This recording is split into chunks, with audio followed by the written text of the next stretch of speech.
market inefficiency when it comes to the transfer portal. Plus, it's list season, James. We've officially entered list season, and we will be breaking down the top QB1s across college football and complaining certainly about some of the places in which Big 12 quarterbacks have found themselves via this CBS list. We also are continuing our series breaking down and giving you our full court review of each Big 12 basketball team from this past season. Oklahoma State will be our focus on today's episode. James, how are you? Fantastic. This is a getaway Thursday for you. It is a getaway Thursday. I'll basically drop off my vehicle and pop in an Uber and head straight to the airport after the show. Little family mini reunion, I would say, this weekend. How many of a reunion? So, how many are these people at the reunion? Me, my sister, mom and dad, my wife, of course, my cousin, and my sister's long-term boyfriend, partner, CIA. Jason Bourne 2.0. So 7 of us. Does he have a first name? Well, I'm not allowed to disclose that. Can we just call him Jack or He does. Mitzi? I've never been more convinced in my life because last time. Just call him CIA boyfriend then? Yeah, CIA boyfriend. Perfect. Because when he got his latest job, which is why they moved to, we're headed to Laguna Beach. When he got his latest job, I was told, you can't talk about this on the radio. Oh. Yeah, I was told, seriously, you can't talk about this on the radio. Deep dive background checks. What's annoying is that you listen to them. Well, to a certain degree. I mean, I really can't share a ton of information because I just simply don't know. Yeah. I simply don't know. But, yeah, pretty excited to get out there for just a little extended weekend trip to get away and enjoy essentially the nice weather because there's no bugs, there's no allergies. But with 7 of us, it'll be like 20% ocean, 80% logistics. Where do we eat? Who wants this? And which coffee shop do we go to? Do we want, what do we do? Nobody has a plan. So it'll be total chaos in the best way. Nice. If I were you, I'd maybe plug some of those variables into Claude or ChatGPT and let Claude do the shopping for you. I've got a 3-hour flight. I mean, I've found food recommendations, especially when you put in make sure to go through Reddit reviews and whatnot, is a really good way to find the best restaurants in cities. Yeah. Great recommendations for restaurants. I planned my wife and I's entire summer vacation using AI. I knew exactly what we wanted. I knew what she liked, but it trimmed hours of research down to just minutes. It asked me a couple of questions. It gave me 2 or 3 recommendations. Then we narrowed it down from there. I'm still not convinced I actually picked the right spot. I think there are others. I'm having a little bit of vacation envy now, where I think that, or remorse, I should say, where... Right, the remorse now, envy when you get there and you realize other people have nicer places. Right, we have to have, there's a connecting flight that, is probably going to be that sounds super bougie, but a bigger pain than we're used to being in Dallas, because in Dallas we can basically fly anywhere in the country. Yeah, you're not flying direct? No, we're not. You peasant. Exactly. We are so spoiled here in Dallas, and I learned that. I won't fly anywhere that isn't direct. I'm just not going. Same. And I've gotten to some pretty unique small college towns throughout the course of my play-by-play travels, and I've never had a connection. Fayetteville, Arkansas, Irvine, California, Greenville, North Carolina, all of these places. Boom, it boom, is boom. direct. Yeah. It's one of the best reasons to live in Dallas. Easy to leave. Truly. It's Big 12 today on Big 12 Radio, presented by Modelo. Heard on Tune In to watch it on Big 12 Studios. So I'm steeped in mock drafts right now. It's mock draft season. I love list season. I am here for list. But I mean, mock draft season is a subset of list season because, here we are, just a few weeks away from the NFL draft. The college basketball season is over, so before the NBA draft combine. So it's mock draft hysteria at this point. Once the NFL draft happens in a couple of weeks, then you're, basically have the NBA draft on deck, which should be really entertaining and fun. But I was thinking about this, what would I be a top 10 pick in? What would you be a top 10 pick in? I mean, I'll take a stab at it. You might be 1-1 for, first pick, first round. Okay. In getting to bed on time. mean, you're It's a banger. an all-pro. I aspire, but I wouldn't even be a top 100 pick in that. How surprised were you? We were in Indy for the Final Four. Ari and I had dinner, and I said, Ari, I've got a 9 p.m. hard stop. 9:03, I'm out. Like, you saw it in real time. Oh yeah. So, I mean, there's been a lot of hype surrounding that very point, but you saw it in action. Well, that was for me the deciding factor of like, yeah, I would take him 1-1. This guy means business. Like if I'm drafting the guys that get to bed on time, James is 1-1. Yeah. No doubt about it. You know, last night was stayed up till about 10:30. Whoa. Yeah. What were It's you about doing? 30 minutes got hooked on this show, bro. I got to tell you about it. The Spy on Netflix. You'll love it. Based on a true story. So anyways, yeah, got hooked on that, and 10:25 rolled around. I panicked, realizing that we'd stayed up way too late. So that's a great pick. I would say you'd be a top 10 pick in your sneaker game. Your Ooh. sneaker game is very underrated. Like, you'd be one of those guys that would show up at the combine and just ball out in footwear. They'd be like, this guy, his stock is soaring. Because you don't really, like, Taven and I got the same shoes on today, yeah, basically. it's underrated because you guys don't talk a lot about sneakers and you don't really brag about your footwear, but then you just rock these baller kicks. Thank you. So I'd call it a sneaker sleeper pick. And I don't know that I'd be 1-1 in that because I feel like there are a lot of people I know that have like way more robust collections. Right. I aspire to have a more robust collection, but my wallet begs to differ on that. Unless you could be like T-Chains and find like 3 pairs of Jordans for like $70. Black Friday. Yeah, there you go. Good move. Taman Turner. The one thing that I was thinking about for myself that I would be a top 10 pick in, Okay. fire tending. Okay. In fact, this might be the one that I'm 1-1 in. Okay. If there's a fire to be had, you're tending to that fire. Yeah, and in fact, I could start the fire. Yeah, that's right, Billy Joel. Okay. And I can tend to that bad boy as well. Nobody tends a fire like me. Just ask. So what do you mean by tend to the fire? Like, we keep the fire going, we get it started, and What do we you, keep what do it you, going at you an don't know what appropriate- tending to a fire means, at an James? appropriate Why are flame we even level. in this draft if you don't even know what to tend to fire is? You're massaging, you're managing the fire. Managing. Okay. Especially around a group of kids that are all very wanting to be in the fire, close to the fire, near the fire. Yeah. They're throwing everything in there. Oh, no. I've told you, Jimmy, do not throw bags of sand in the fire. You've been warned. Plastic fumes are bad. Get away. You're So also it's multifaceted. I'm a offense defense guy. see, and that's where I struggle. Two-way player. I struggle with the fire tending. I'm not tending a lot of fires. Well, that's Especially when it's 120 degrees in the summer. We've got a window of about 2 weeks to Well, where I would need a fire to be yeah, tended. you got to find the off season. You're really good at shopping. Like, I've seen that in real time, sometimes during the show.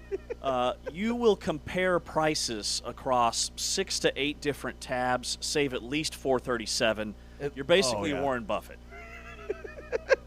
I mean, the deals. Right. No, yeah. I don't think Warren's a shopper though. I think he's more of a taking the money Yeah, kind of guy. yeah, deals for days. Yeah. Deals for days. Got to be on those deal sites, dude. I would say They go away. You got to act. You got to act quick. Yeah, no, Gotta- you gotta move. run it. Lightning deals.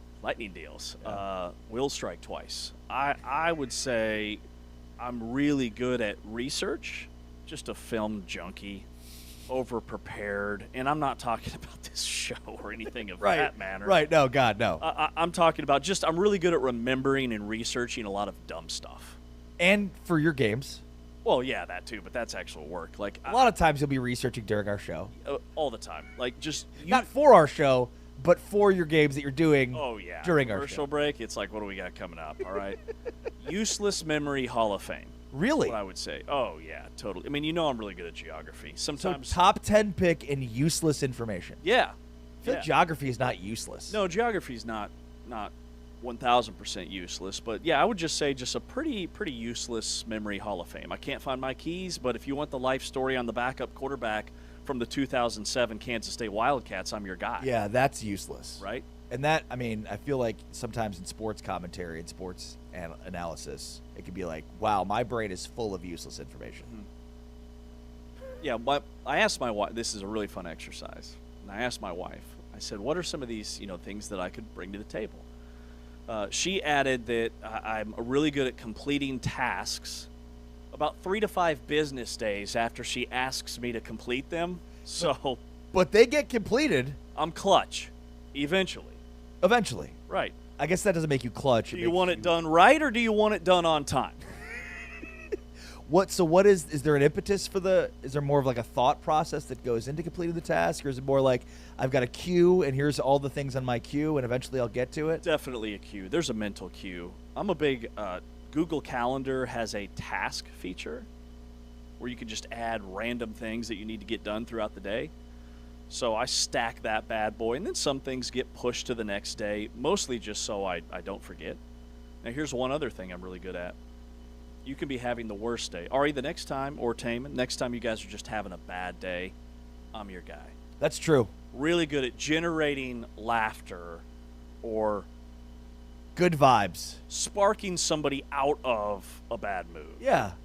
I'd say that's fair. There's some very strategic exercises that go into play. Really? Oh, yeah. Compliments number one. 1B would be just the smiling exercise. Do this with my wife all the time. There's science behind this, guys. If you smile we don't have to do it for 20 seconds, but just a nice.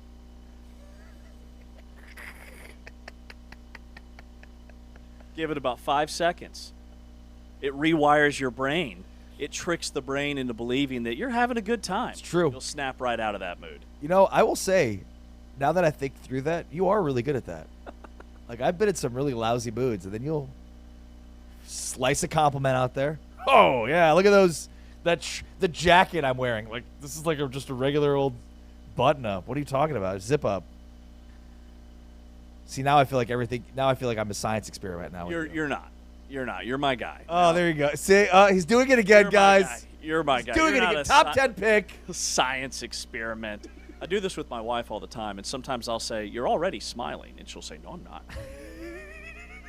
But then I see those lips curl upward, and I say, "Yes, you are." Oh, that's Yes, you obnoxious. are. I hate that. It's so annoying. It really is. I refuse to wear ill-fitting clothing. Okay. If it's not tailored, it's not for me. I'm not playing. Right? Yeah, no, I mean that's a good thing. I feel like I'm not great at gauging what's ill-fitting on myself. Okay. Is that weird? Yeah, all right. Tell me more. Like these pants, for instance. I don't know if these are ill-fitting or not. Why would those pants be ill-fitting? Well, I have to wear a belt. Okay, you have to wear a belt? Yeah. So they're a little loose in the waist? Yeah. That's not a huge problem. Okay. I mean, nobody's going to be... Sometimes I wear shirts that are too big, they're too small. I can't really tell. I put on the shirt and then I'm like, is this a little too small? Okay. Yeah, see, I've got a really good gauge of that. Yeah. And I can help you with that. Wow, you're top 10 in a lot of things. All pretty much useless. No, I'd say that's Right? all useful. Wearing non-ill-fitting clothing is a useful thing. All right, so yeah, your shirt, your sleeves, which that's a very appropriate fitted shirt. Your sleeve, the end of your sleeve should hit halfway between your shoulder bone and your elbow, so mid bicep. Okay, you're spot on, bro. You're spot on. Thank you. With that sleeve length. Yeah, and maybe it's something that I don't really realize that I know, but I just know. And sometimes I'm wearing something that doesn't fit right, but yeah, I'm like, it can fit right if I think about it. See, I'm not forcing it. Yeah. I'm not forcing it. If I'm uncomfortable, I can't live. Yeah, no, that's a great way to live. T-Chains, Taman Turner, our producer. What would you be a top 10 pick in? Finding parking spots. Ooh. My wife tells me all the time, we'll be out and about, grocery store, Costco, the mall, whatever. And for some reason, I always find top-notch parking spots. I just show up and Is it- somebody's pulling What's out. a method to this Yeah, I was madness? gonna say, is that there you speak luck of? involved Because here? I'm Is- terrible or at you- it. It's totally Do luck. you seek out Like, I didn't realize it. You have until- X-ray vision. I didn't realize it until my wife bought it out to me. She was like, "You're so annoying," and I'm like, "Why?" She's like, "You always find a good parking spot, and it doesn't matter where we are." And then I started realizing, I'm like, "Yeah, I kind of do." Even when I park So, my car, honey, that's not annoying. It's very convenient for you. You don't have to walk Yeah, very far. that's a major skill. Yeah. Like that's. I don't know what I do, but I do it well. Thank you for not bearing the lead on that because that's big time. Thank you. Multiple circles, or it's just No, right it's in? usually I just Oh, pull man. up and somebody's See, leaving. I aspire for that, but then I'm like in circle 4, and it's like I should have just taken the spot that was further Oh on. yeah, overthinking it all the time. All the time. Pretty good at parallel parking. That's a major skill of mine. First No. time I parallel I parked. don't believe you. Oh, my wife said, "What is this maneuver?" slap that hand back. I'm that gas. When have you know, ever man. parallel parked? I'm parallel parking all the time, every Monday at 2 p.m. in heavy traffic. Flashers on, I'm zipping in there. All right, what would you be a top 10 pick in? You could check out our YouTube chat and just search Big 12 Conference, where you can stream us live every day as part of Big 12 Studios. What would you be a top 10 pick in? We'd love to hear what our fans and listeners have to say via our YouTube chat. At some point, we were supposed to have some sort of texting mechanism, messaging mechanism on the show. I think how many years have we done this show now? I think we're going on year 2.5-ish. Yeah. Have you ever heard of the, did you watch Mad Men? No. Okay. I watched a little bit, not much. Yeah, I watched a little bit too. But do you know who Dom Draper is, Yes. the main character, Yeah, John yes. Hamm? So it's called the Draper Principle, and essentially communications book / skill part of the course that I'm teaching. Right now we're working on the Draper Principle, which is because he does this all the time in the show, when somebody asks you a question that you don't want to address or you don't know the answer to, you simply change the conversation. So I would say that's a skill I'm working on. I don't get asked a ton of questions that I just don't want to answer.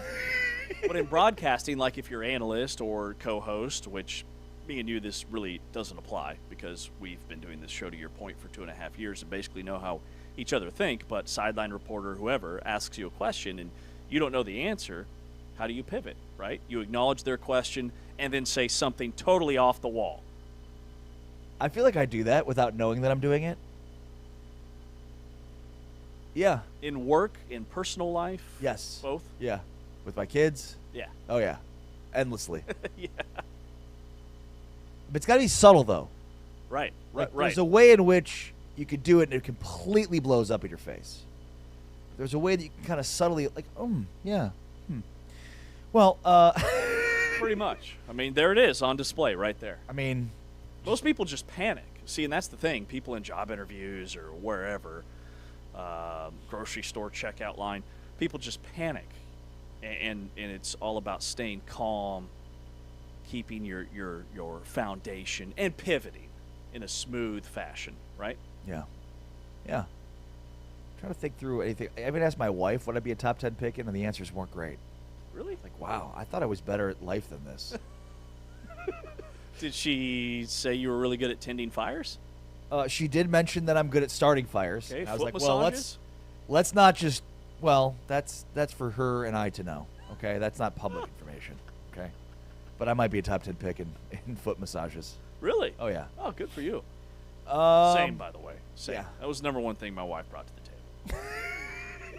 Having feet She's got two. to be And massaged. toes. Foot massages. It's like a nightly thing. Oh, she's good at it. No, I'm good at it. Oh, okay. So your wife brought to the table. My wife is not massaging my feet. Right. Yeah. So I was confused. Oh, I thought you meant like she brought it to the table in the marriage. Oh, no. Like, yeah, she brought foot massages to the table, and I was like, what, by having feet? Okay. All right, well, again, hit us with your what you'd be a top 10 pick in. Go to our YouTube channel and go there. All right, a lot to get to today. Great topic. And thank you. Including the late, I'm sure there will be plenty others that come up throughout the show, because now I'm going to have to think through more, because basically what happened is I found out you're better at life than me, That's and that's discouraging and disappointing for me. That's not true. I mean, I'll do your taxes over the show, after the show, but outside, it's not true. It's not true.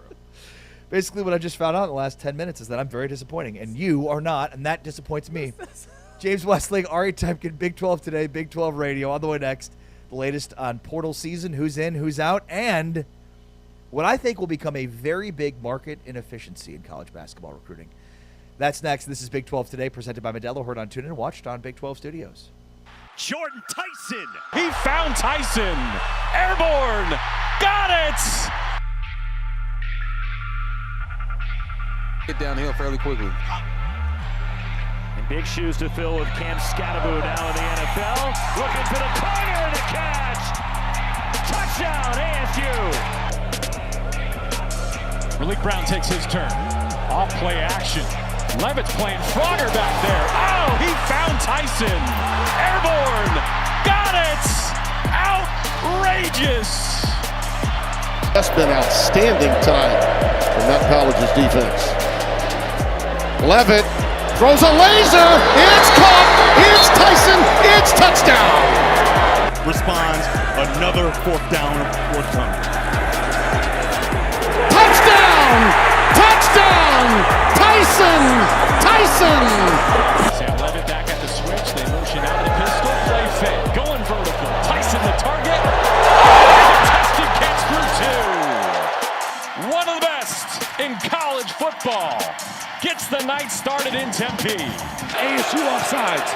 It worked until it didn't. Now, on a little end around, give into the end zone. Tyson touchdown.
Transfer portal madness. Along with James Wesley, I'm Ari Tepkin. It's Big 12 today on Big 12 Radio.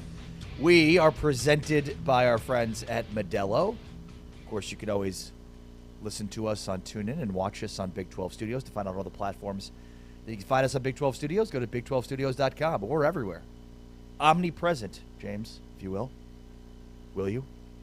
I will. Good. Thank you. Lige Douzable, our good buddy who's with us just about every other week during the football season, texted me yesterday during the show. He was watching us on Big 12 Studios via his Samsung TV. Nice.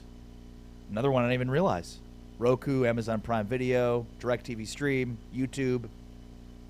I've never owned a Samsung TV. I don't know if it's just built into the television itself, but he was going through the channels, and I thought he was maybe at a hotel because I've seen us in a lot of hotels and hotel lobbies where it's via DirecTV, just on what I would call as like cable. But he said it was built into a Samsung TV, so there we are. Yeah, do you have a smart TV? I have a, yeah. So instead of like having to get like a Roku or an Apple TV where you've got to like have the device plugged in, these TVs obviously have operating systems. The issue with that is it's a super big annoyance because like my LG TVs are constantly telling me to update the software. Like every time I turn it on, it's like it's got to be updated. Like can I just have a TV that turns on? I don't need all this. Like, sign in. What? Can I just download an app without having to sign in? And every business needs my email address. What do you need my email address for? So you can spam me with annoying emails, and then on top of that, then someday you're going to get some hacker's going to find all your emails, and now my email address has been leaked to a bunch of hackers and sold 1 million times online. Every company needs my email address. Yeah, it's game over. We've got an LG as well. Deal with the same thing. Every time we turn it on, do you want to update or do you want to skip and launch the app? And if you don't update like early enough, it starts buffering. Like we'll be watching a show, watching a game or something. Games are the worst, and all of a sudden it starts buffering and you lose. I'm like 2 minutes behind in the Duke UConn game. It was brutal. I mean, everything now. It's like, can this microwave just turn on and microwave things? Can this refrigerator just like work, refrigerate things? Like only if you update. If you update, you got to update the software. It doesn't know how to refrigerate unless you update the software. James Wesley, Ari Tepkin, Big 12 today, Big 12 Radio. All right, transfer portal madness. We're closing in on 2K in the portal. Again, expectations are that this will hit 3,000. It's important to note too some of the mechanisms that are in place now. So if you go backwards in 2024, or no, I think this was even earlier in 2023. There was a 60-day transfer portal window. Then in 2024, the portal opened the day after Selection Sunday and was open for 45 days. Last year, the portal opened the Monday after the first weekend of the NCAA tournament. It was open for 30 days. None of this makes any sense, by the way, because, again, the portal opens at a time where teams are still playing. Many teams are still playing. This is probably the most sensical transfer portal, which is it's a 15-day window, and it's open starting with the Monday following the national championship. But I forget that, like, last year the window was much larger and started in the middle of the tournament. This feels like a much bigger deal because we're not talking about the tournament. We're talking more about the portal because the tournament's over. Right. But there's more players entering in a shorter window. Sort of amazing. Yeah. Yeah, they shifted the calendar, and I think in a much healthier way. I didn't like the transfer portal being open during the middle of the NCAA tournament, which is the equivalent of what happens now with the college football playoff and the bowl season. So if you remember last year, like Rob Wright is the first player that comes to mind that was really the last domino to drop when it comes to the Big 12 because he transferred very, very late in the cycle. But he transferred on April 8th. This year, he transfers also, again, exact same date a year later, but it's early on in the process. So of the X number of players, I think it's a little over 5,000 players that are eligible to be in the portal, guys that this isn't taking into account guys that have graduated or guys that are going to the NBA. This is essentially eligible players. Over half are now in the portal. So you brought up the market inefficiency. I mean, basically, if you're not retooling your entire roster, you're already ahead of a lot of other programs in the country. When you talk about over half of the eligible players 2 days into the portal are in the portal, and that number's only growing in real time. The one that I wanted to discuss, and I think that's a great point too, is what was the Final Four all about? What did we talk about? The main piece of the Final Four? Size, right? Yeah. Size matters. So, I mean, what's going to happen here is big men are going to become a premium. The portal is going to overvalue big guys, and we're even seeing that play out. In fact, Jeff Goodman basically tweeted some approximations in terms of the cost of players, and the cost of big men is between $4 and $5 million per player, which is a significant increase from guards that he's expecting to see between 2.5 and 3 at the top end. In some cases, as low as $500,000 or $1 million for guards. So the market inefficiency here is don't go for big men in the portal. They're over. They have become overinflated, and maybe a 6'10" player from Murray State named Brock Weiss, great name by the way. Yeah. Who's I think the first official portal commitment of the Big 12 season, committing last night to Kansas State. Maybe his numbers don't jump off the page. Would you say 2 points a game at Murray State? Yeah, it wasn't a real high volume scorer.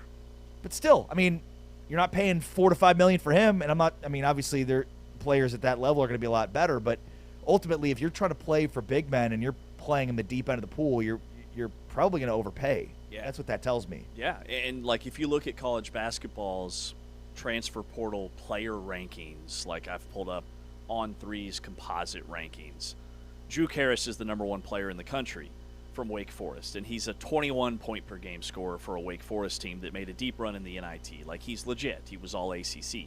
Then it's Flory Badunga. Then #3 is Masamba Diop, who just entered the portal from Arizona State. Then you see Mustafa Cham, who just entered the portal from Cincinnati. He's in the top 10. It's littered with big men. Whereas when we looked at this just 24 hours ago, like Aiden Sherrill was the #2 rated player. He's now number 11. Rob Wright is number 12. So could the market inefficiency be guards? And then the other piece to that I would add is I think retaining big men is more essential than ever. I think about Iowa State and Dominicus Plata, who came off the bench and was much better the back half of the season from overseas his first year in the program. I think about Doreen Buka at Kansas State, who's expected to maybe be back with the Wildcats last year. He was starting games by the end of the season. I think about if Kansas could somehow retain Bryson Tiller. Or Mbia. I mean, this is a guy that fits the exact profile you're talking about. Became, had a major increase in minutes towards the end of the year, was a really important defensive player. Bam Boye at Texas Tech is another one that comes to mind, just kind of speaking out loud. So I think retain Mo Krivas, if he doesn't go pro, at Arizona could be the centerpiece of their front line. So retaining those big guys, even guys that came off the bench, I think is essential because of the market value, $4 to $5 million for a top-level big man. Maybe it swings back next year to where we see some teams build some really strong backcourts, retain guys like Krivas and Plata and some of the others in this league, and that's the teams that end up making deep runs and having really successful years. Well, look, we talked yesterday about blueprint, and I think what's interesting is there's like the Michigan blueprint and then there's the UConn blueprint, right? How did UConn win 2 back-to-back national championships? It's a lot different than how Michigan did. And for UConn, the headliner is, efficient offense. They're slow. They're methodical. Like, they're not going to turn the ball over. They're going to get good quality shots, and they're going to play at their pace. Now, that's something you can duplicate, right? Just find guards that know how to run the offense you want to run. Make sure they have low turnover rates. Like, that's a really good blueprint to follow. The Michigan blueprint's a little bit different because it's like spend a bunch of money, bring in guys that fit what you want to do, especially big men. Like, pay a bunch of money for three front court players that are going to dominate. Like, that's not, for teams that are not in the deep end of the pool in terms of NIL money, they're estimating that $12 million is the benchmark to build the top 25 roster next season, right? There's a lot of teams that aren't going to be in that pool, probably many in the Big 12 as well. So it's, okay, well, how do you take advantage of teams that maybe are going to be there, and what are they going to be looking for? So for me, like, the UConn blueprint is probably easier and better to follow because that it's just easier to duplicate than, yeah, just go spend a bunch of money and bring in big guys. Which, again, it's an overly simplistic way to say what Michigan did because I'm diminishing what Dusty May and what they put together. That's not my intention. It's just simply like, whittling it down to as basic as I can put it. Right. Well, I mean, everybody looks at Michigan. They became the first team whose top 3 scorers were 6'9" or taller to win a national championship since like the 80s. So everybody's looking for, like, that's why these guys are getting $4 to $5 million, these post players. When I think about teams in the Big 12, like I look at Houston. Houston is bringing in Marcus Burton for a visit, the Notre Dame guard who's been like an 18 or 19 point per game guy the last couple of years on a really bad team. And I've seen him play in person. He is a perfect fit for Houston basketball. He's strong, he's physical, he can get to the rim, he can shoot. He had nothing around him. He would be a transfer portal guy number 1 for me if we're ranking these Big 12 potential commitments. And then if JoJo Tugler comes back next season for Houston, which all indications are that he will be back, they've got a 7-foot freshman coming in who's a 5-star recruit who's going to be their starting center. So they have frontline pieces and can probably get Burton for less because of the I don't want to say devaluation of guards, but the overinflation of big men. Yes. Right? I mean, this is an 18-point per game guy who's going to be a perfect fit for Houston if they can land him. So I look at like the way Houston's building their roster with Chase McCarty coming back and Mercy Miller. Sounds like Chris Sinak is probably going pro. But either way, like, I could see why Kelvin Sampson is coming back. They're going to be very good. Yeah, no, you're right. And again, that's where, like, the market, like, taking advantage of the top end of the market, which is the big men, finding good value in guards and having a more, ball control offense that might be 300th in pace, but doesn't turn the ball over and gets good sets and good looks and, as an efficient offense. I like, to me, that is the way to fight back against a world right now that's going to be overpaying for bigs after big men totally took over the Final Four. That's James Westling, Amari Tepkin. This is Big 12 Today on Big 12 Radio. We've got Brett Brennan on the way. The Arizona football coach will join us coming up. You're not going to want to miss our conversation with Brett Brennan. On the way next, though, talking about college football and Noah Fifita. Where did he rank in CBS's top quarterbacks list? CBS Sports, all of their college football analysts ranked the top QB1s across college football. Where are some of the surprises? That's next. It's Big 12 Today on Big 12 Radio. Plus, if you missed it, where's Josh Hoover's ranked? What Sonny Dykes said about him? And what Kurt Cignetti fired back at Sonny? It's all coming up. This is Big 12 Today, presented by Modelo, heard on TuneIn, watched on Big 12 Studios.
This is Big 12 Radio. I am Ari Temkin. He is James Westling. Thanks for hanging out with us today and every day here in your home for the Big 12. Tune in and Big 12 Studios. We are presented by Modelo. CBS Sports list season. It's in full effect following the end of basketball season as we hit the long slog of the summer until football season starts. But never fear, list season is here. And so CBS Sports has ranked the top quarterbacks that are starting in college football. So a pretty robust list. And there are a few things I wanted to talk through. One, obviously, where the Big 12 is, where some of these former Big 12 quarterbacks are, what might be good identifiers for quarterbacks that come out of nowhere. For instance, number 4 on this list is Trinidad Chambliss, the Ole Miss quarterback, who, by the way, could not remember whether or not he was eligible to play this year based on all the back and forth as his legal aspects, but I guess he's able to play.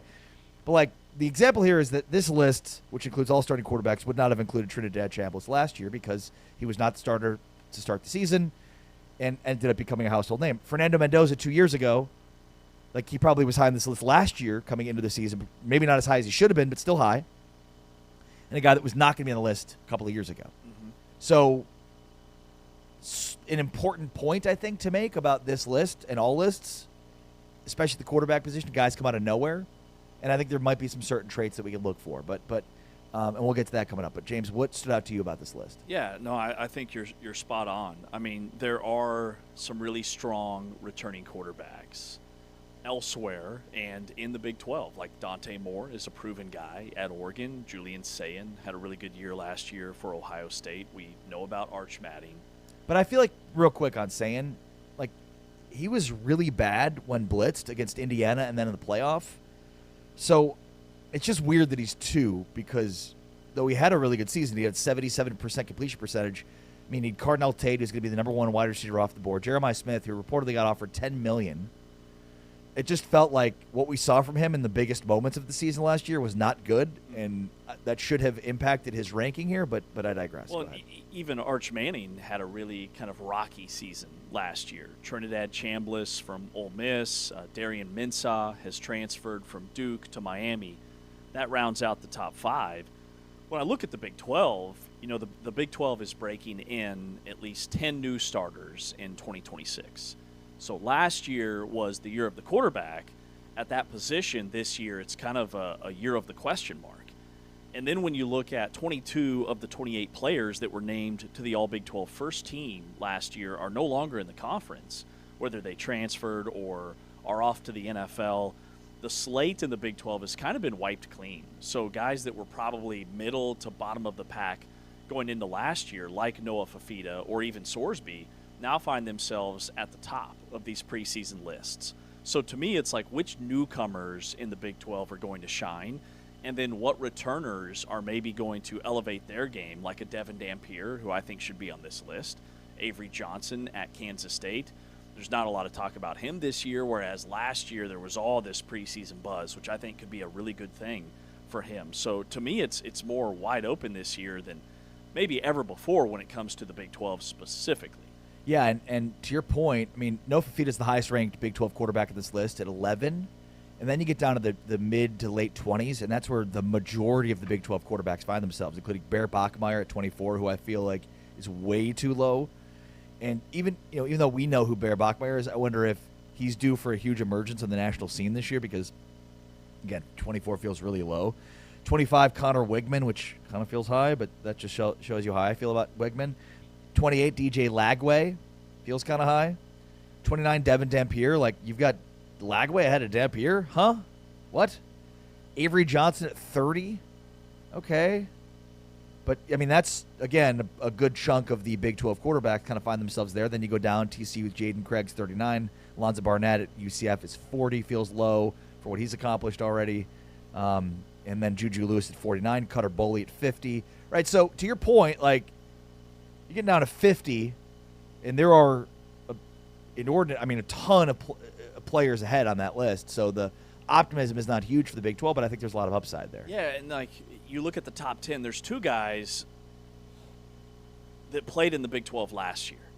Okay, Sam Leavitt checks in at number 8, former Arizona State quarterback, now at LSU. Josh Hoover checks in at number 10, former TCU quarterback, now at Indiana. Are those guys this high on a list like this if they're not at LSU or Indiana? No. Because I think if we were ranking Big 12 quarterbacks and they were coming back, yeah, we'd be high on those two guys. But is the gap between Leavitt and Hoover that much greater than the gap between like Sorsby and Mestemaker and even a Cutter Boley? Like, are we talking about a top 8 quarterback versus a top 50 quarterback? I think when you deep dive these guys and their productions, the gap is much tighter than what this list has shown. Again, it just kind of proves that the narrative of these other conferences and programs, it's so much greater and magnified to me when you see a list like this, because you look at what Drew Mestemaker did at North Texas. Like, he'd be if he was eligible for the NFL draft right now, he'd be taken a lot higher than these other guys on this list. Even Leavitt and even Hoover. Like, NFL scouts are obsessed with his skill set and his game. So to me, this list just further magnifies kind of this narrative that the Big 12 is always fighting against. That we're in the Big 12, so we can't be a top 10 quarterback. Yeah, great point. Let's talk about Josh Hoover. So Sonny Dykes said earlier this offseason, Josh started 31 games here as a quarterback, and he turned the ball over 42 times in those 31 starts. Pretty pointed at Josh Hoover. Well, last week, Curt Cignetti fired back. You know, I think the great thing is I'm excited about Josh, first of all. Let's be clear about that. And he's got a body of work in terms of winning football games, passing yards, touchdown passes. Got to clean up some of the turnovers, obviously, which Coach Dykes made light of. But, you know, when Josh got here, he met his two new best friends. Great defense and a really good run game. And he was never the same after that. So you have Sonny basically calling out the fact that he had 42 turnovers and 31 games started for TCU, and then you have Curt Cignetti firing back and saying, yeah, because you don't have a running game or a defense and everything was put on Hoover. Well, we're going to find out. We know there's a track record here that said Curt Cignetti knows what he's doing.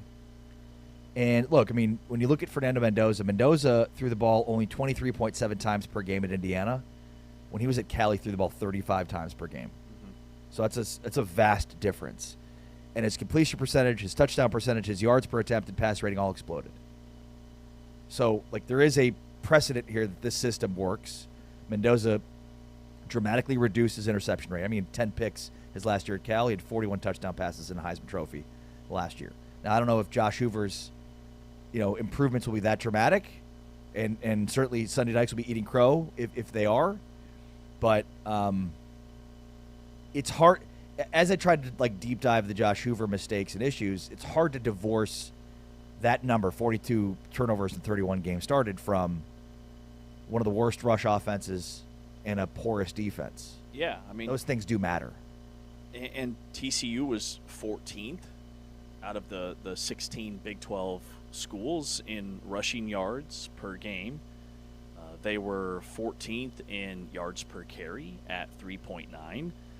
And the fact that Sonny Dykes has went and recruited a quarterback that leads the nation in fewest turnovers. I mean, his touchdown to turnover rate is tops now in the Big 12 among all incoming and returning quarterbacks in the Craig kid from Harvard.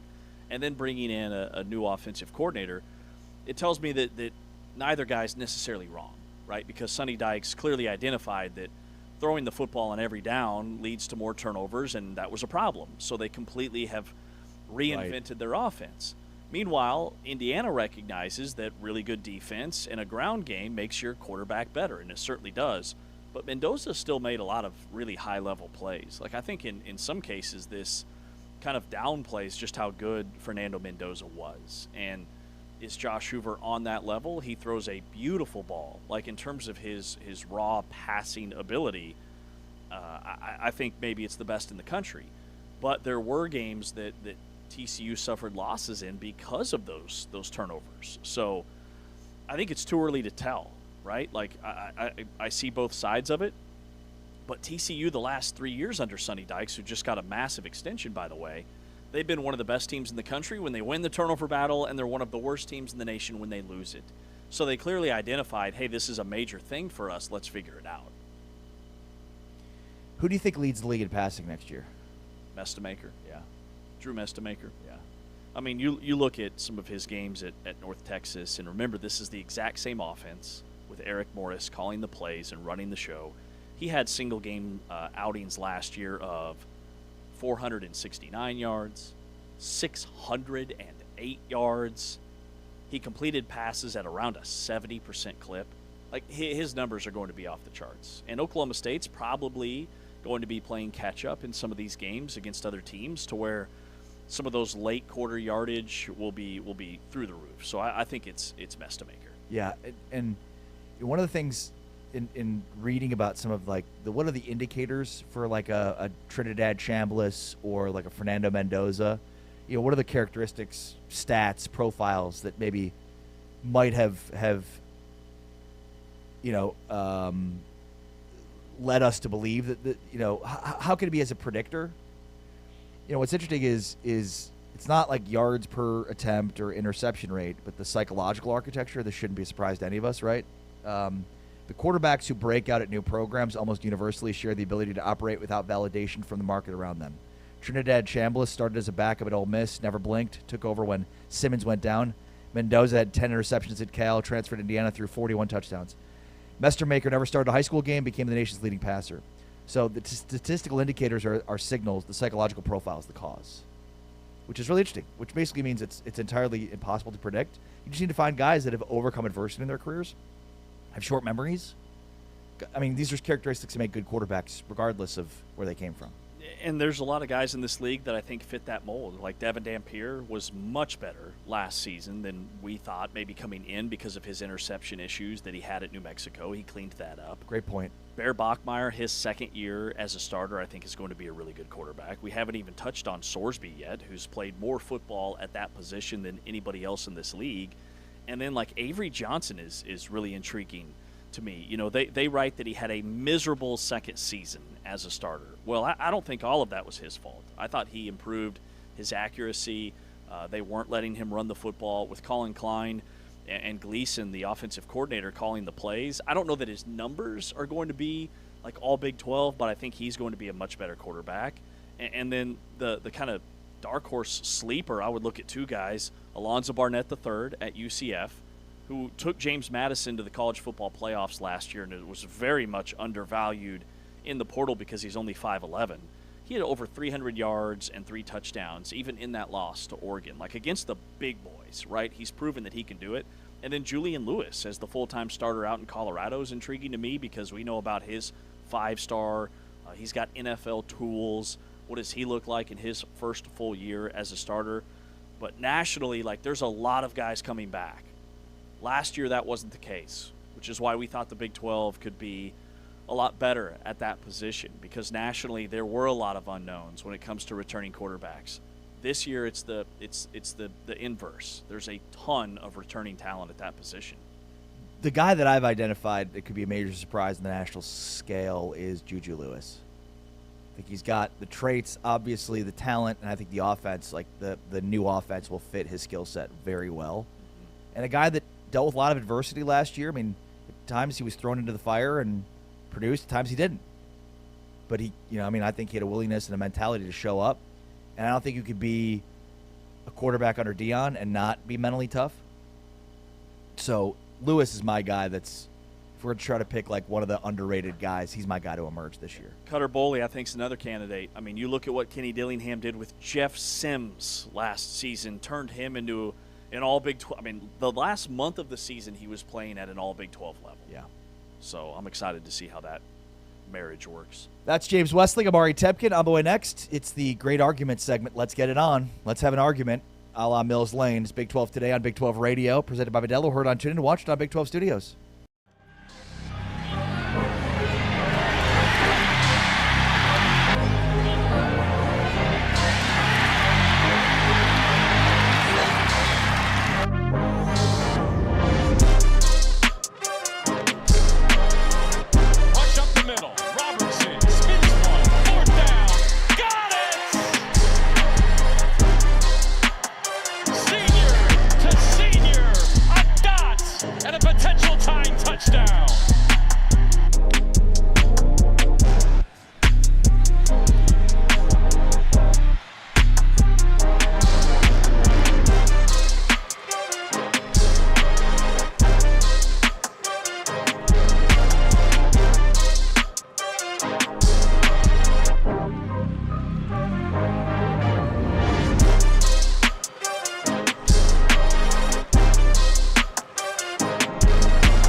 Big 12 today on Big 12 Radio. We are presented by Modelo, heard on TuneIn, watched on Big 12 Studios. We're visiting later this hour with Brent Brennan, the Arizona football coach. And our full court review, Modelo's Big 12 basketball team recaps, finds us talking Oklahoma State basketball. Some positives, some negatives, some major takeaways from Steve Lutz, year 2. That's coming up. It's time now for the argument segment. Let's get it on. Let's get it on! Thank you, Mills, where we debate a topic and have to take either side of it. So let's get it on. All right, Shall we? guys. Topic numero uno. Shall. Who would win in a hypothetical matchup in a basketball game? The 2025 Houston team or the 2026 Arizona team? This is a great question. Yes, it is. Yes, it is. I'll take this one first because I would unequivocally say the 2025 Houston team. Okay. And, it's funny because, man, they were moments away from winning the national championship. And they were moments away from winning the national championship following UConn's blueprint that we talked about a few segments ago, which is, a slow pace, inefficient offense, does not turn the basketball over, limited possessions, matchup advantages, quality offense, doesn't turn the ball over, and great defense. Which I think, again, if you're trying to build something and not fight fire with fire, which is just go and find the best big man and fight fire with fire, I think this is the way to build a national championship type team. Slower pace, more efficient offense, don't turn the ball over, get good matchups, and play good defense. That was Houston. I just think Houston's defense would absolutely destroy the freshmen, as we saw when it came to big boy basketball.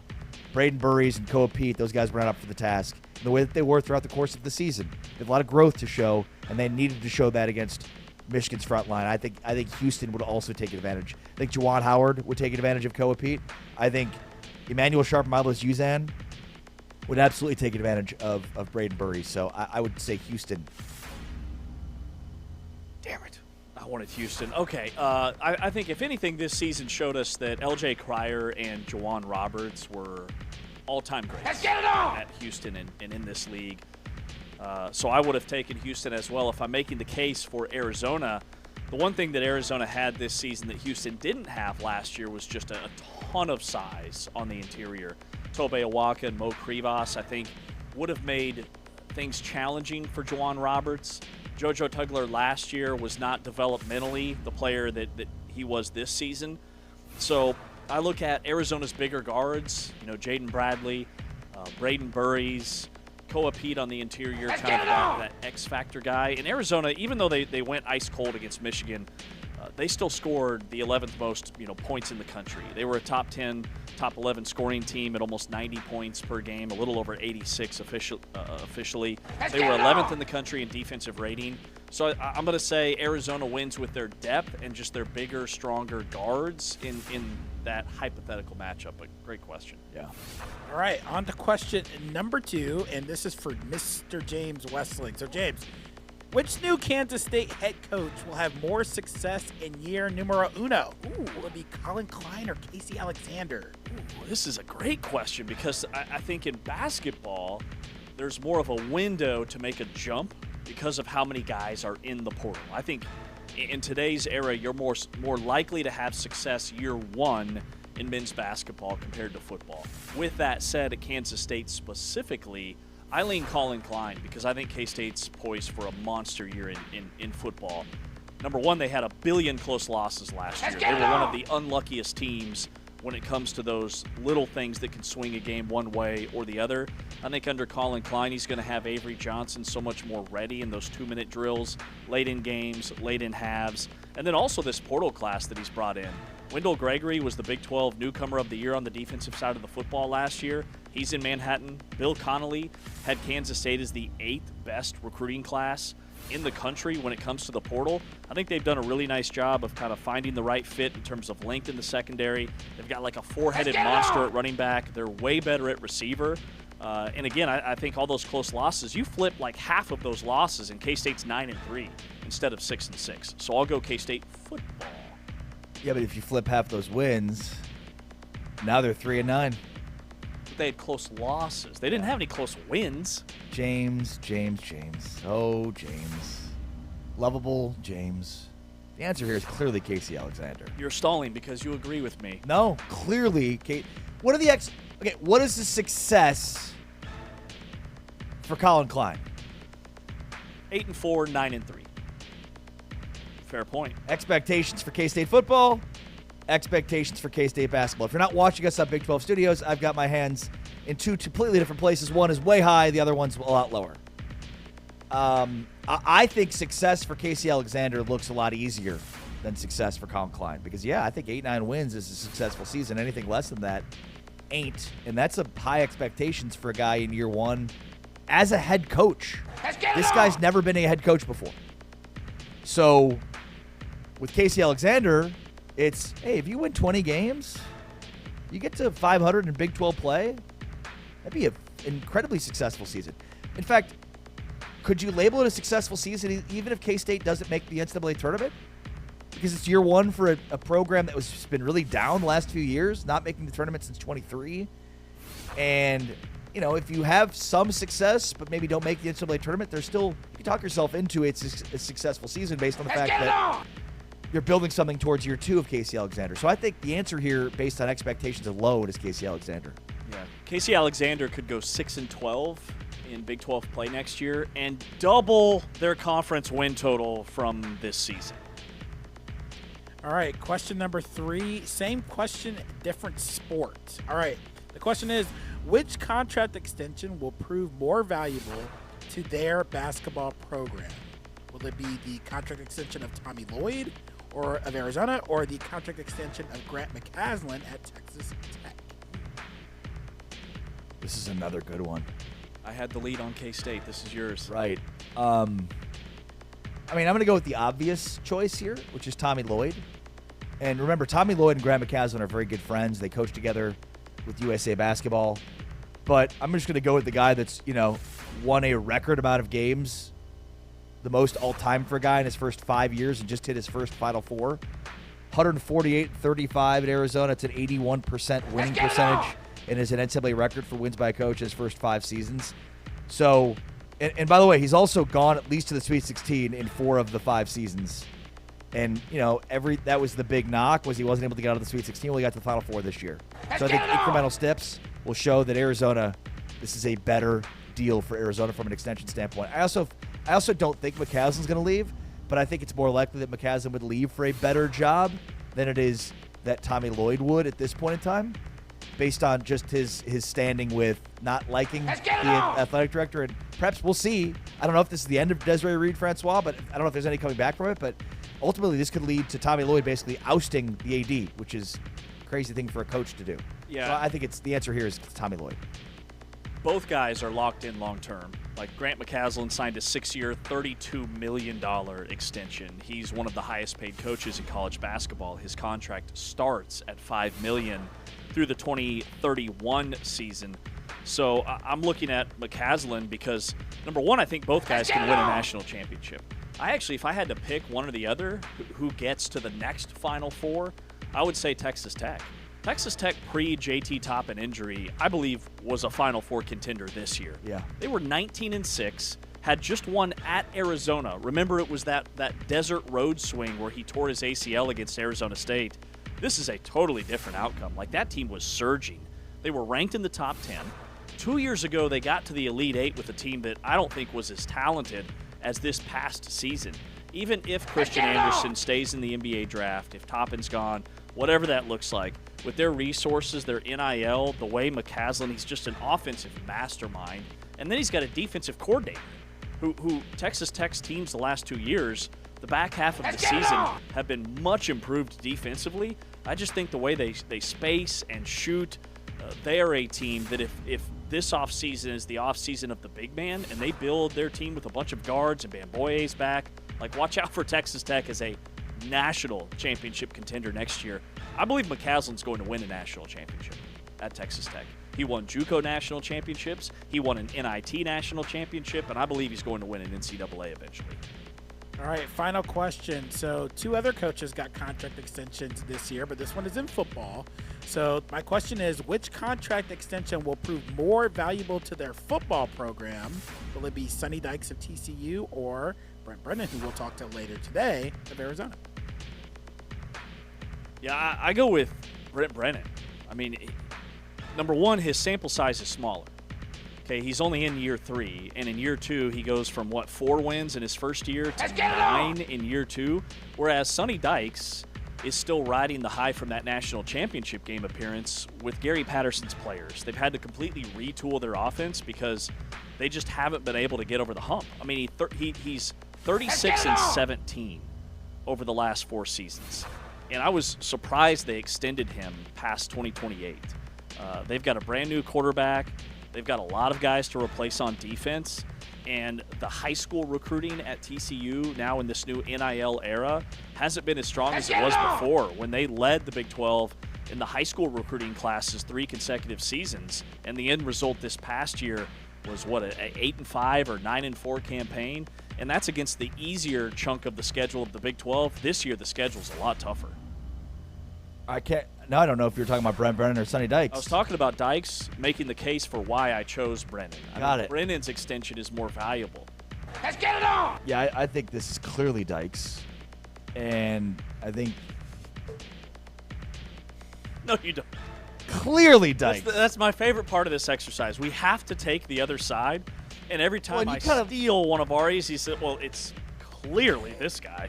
Well, you do That's the like opposite. You're like, well, I would. My real opinion here would be that, but I've got to come up with a counter argument. No. Lean in, James. Go all the way. I leaned in by just torching Sonny Dykes. No offense. I mean, look, Sonny Dykes has already proven his highs are higher than Brent Brennan, and his lows are not as low as Brent Brennan. Does Sonny Dykes have a 4-8 season under his belt at TCU? I think not. It's true. So higher highs and not as low of lows. I also think like Dykes' ability to look internally, and not to say that Brennan doesn't. This is not about Brennan. It's more about why the Dykes extension is more valuable. Like, he knows how to fix things, and he knows what's wrong and how to diagnose what's wrong, and he's not going to sugarcoat it.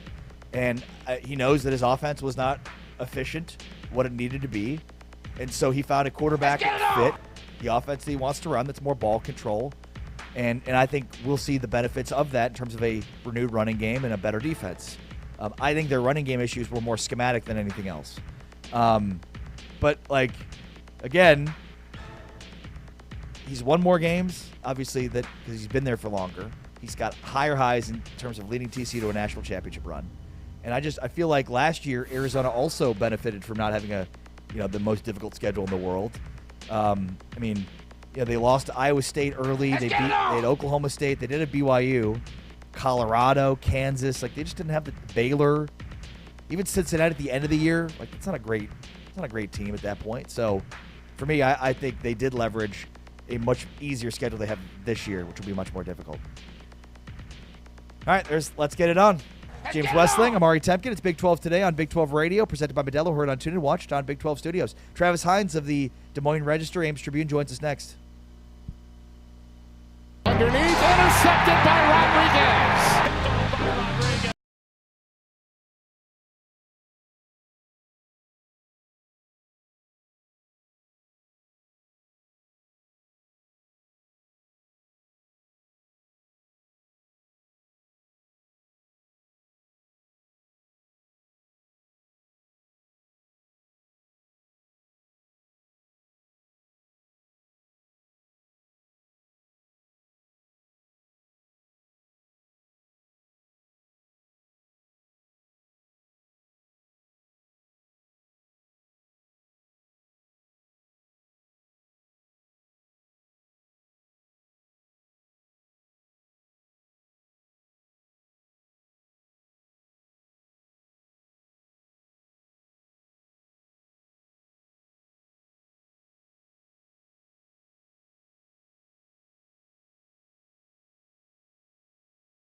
second and 3, but he is met and tackled for a loss.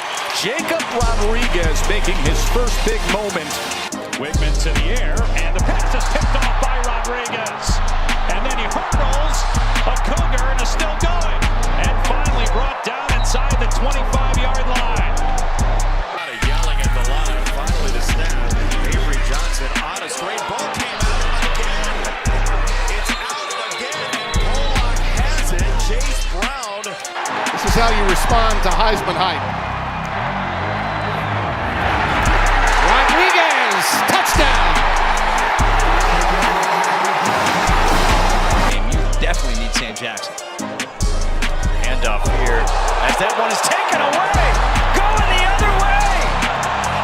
Make it the 4th play of the game. That's a game changer. Take it to the house. It's Jacob Rodriguez. They set it in motion.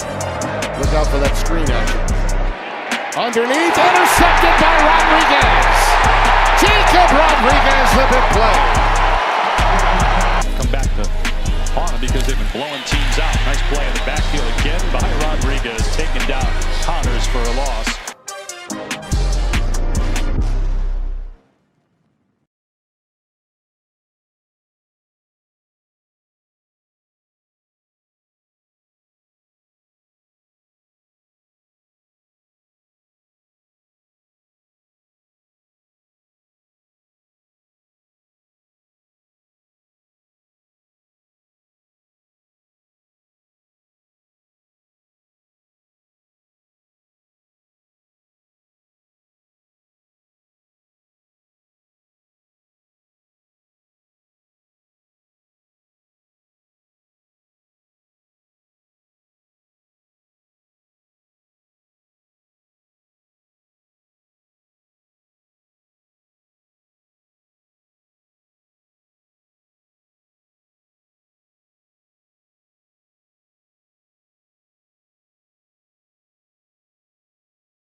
Big 12 today on Big 12 Radio, along with James Westling. I'm Ari Temkin. You can always follow along on social at James Westling. I am at Ari Sports, ARI Sports. And a reminder to check out The Mark of a Fighter featuring James Westling, The Mark of a Fighter featuring myself, Ari Temkin. These are podcasts that highlight our careers and lives as we've been able to navigate the muddy media waters to find ourselves in these chairs. So you get the story inside the story from myself and James Westling. Just search Mark of a Fighter wherever you get your podcasts, or of course on the TuneIn app, and check out those podcasts. Super cool. Really enjoyed doing that. Sat down with Taman. Taman had the questions, and we did not see the questions going in, so it was all kind of off the cuff, but it was really fun to think back. Moments of adversity was probably my favorite part. You know, every broadcaster has these wild stories about crazy things that we do because we're obsessed with sports and the industry to get to do this show each and every day. So really fun, really cool. Modelo and TuneIn have done a phenomenal job of putting that together and promoting that. So you search Mark of a Fighter, bam, there we are. All right, with James Amari. Travis Hines from the Des Moines Register will be joining us here momentarily, but wanted to first play this clip from Brent Bloom, who's a friend of the program and basically runs the Iowa State NIL group collective.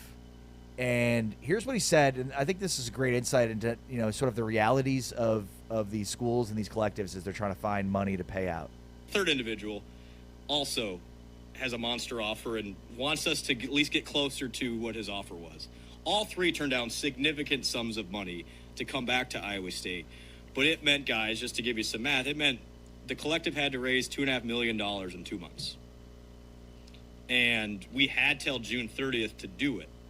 Because once you got to June 30th, Iowa State couldn't help out because they were already at the budget number for their sport. So it's now you've got 2 months to raise a significant sum of money and a deadline to do it. And I've never been more stressed in my life. Like, at that point, I'm like, they all agreed to stay. They have written signed contracts. So now it's on us to find the funds to pay them when we had a fifth of it fundraised at the time. And so for 2.5 months, I didn't sleep really at all. If you remember the podcast from back then, I was a mess. Yeah. I literally was on every single donor dinner, every golf outing I could go on, any fundraiser possible to just try and pick up the pennies. I was trying to do all the social media pushes, and it probably wore people out, and I understand it. But it not until June 29th did I have to chase down a pretty significant Iowa State donor who wrote me a check on the spot to cover the rest. That's wild. I mean, that's a great peek behind the curtain of what happens with all these NIL collectives when these deals are done. Like, that comes before the, hey, how are we actually going to pay these guys part of the whole process? Like, somebody's going to agree to pay Flory Bidunga $5 million for this season. And if that money's not sitting there, they have to go find it and justify why Flory Bidunga's worth $5 million. And then in the case of Iowa State and what Brent's talking about, sometimes you have guys that aren't expected to come back, sign a contract to return, and then you have to go find those funds. So it's this dance of getting the best players possible, but then also having to figure out a way to pay them. Like, it truly is the wild, wild west. Like, deeper than surface level stuff, which is just all the commitments. Right. Yeah. Great point. Let's talk about it now with Travis Hines from the Des Moines Register. Travis, how are you? I'm doing excellent. How are you guys? Doing very well, thank you. It's really interesting. You wrote about this. Iowa State basketball again in the spotlight. Do they have the NIL to stay? And I think in light of what we've seen now with this mass exodus from the women's basketball team, does that give us a sense of where maybe some of the NIL funds are being appropriated at Iowa State? You know, it's a difficult question to untangle at Iowa State, and I think especially when it comes to a sport like women's basketball, where Iowa State does allocate, last year was $750,000 of revenue sharing, which, I think is a not insignificant sum within the Big 12 in women's basketball. Certainly not at the top, but not insignificant. And I think when you look at what's going on there, it's my guess is, and I don't know, frankly, to be honest, is that it is a storm of multiple fronts where you have NIL, you have personalities, you have a coach that's been there for over 30 years that, is admittedly an old school coach that pushes players hard in ways that I think coaches of the newer generation do not, and that players are not always accustomed to being coached that way. So I think when you look at women's basketball, there's a lot of different things happening all at once, and disentangling them is a pretty difficult, if not impossible task, especially from the outside. Yeah. When it comes to Iowa State men's basketball and TJ Otzelberger, saw reports that K-State forward Taj Manning might land at Iowa State, which he's a high-energy motor guy who would be a phenomenal fit. In terms of, like, who's coming back that we know for sure, what does Iowa State basketball look like? Yeah, it's a great question. I mean, I think the big domino that everyone's waiting to fall is Milan Momcilovic. He said after their run to the Sweet 16 that he was going to talk to his family, talk to his coaches, but the expectation around him, really going back to probably the middle of the season, is that he'll at least test the waters, and the goal is to go pro, to go to the NBA, even if that means potentially leaving some NIL money on the table, whether that's at Iowa State or elsewhere. I think the goal for him is to go bet on himself. And even if that means being a middle second round pick, and getting, not the 3 or 4, maybe even more that he could get on the open market in college, that's what he would like to go pursue. And I think that is the most likely scenario. We've been waiting now, almost 2 weeks, I think, for Milan to make that decision, or at least announce that decision. And I think the big question will be, we know he'll test the waters, or at least we assume he will. Will he also enter the transfer portal to be able to leverage testing the waters to go get that $3 or $4 million offer elsewhere if he doesn't hear what he wants to hear on the NBA side? Because I think when you're talking about what Iowa State has available NIL-wise, it's not nothing, but devoting $3 or $4 million to one player would be a significant chunk of their NIL budget. I think they feel good otherwise about Blake Buchanan coming back, the 3 freshmen that were in the rotation coming back. So you have a solid core, and you also have quite a bit of money to go out and spend. If Momcilovic goes forward with going pro, he's off the books. Joshua Jefferson, Tamin Lipsey's are off the books. So they have more money to go out and acquire outside players this year than they did last year.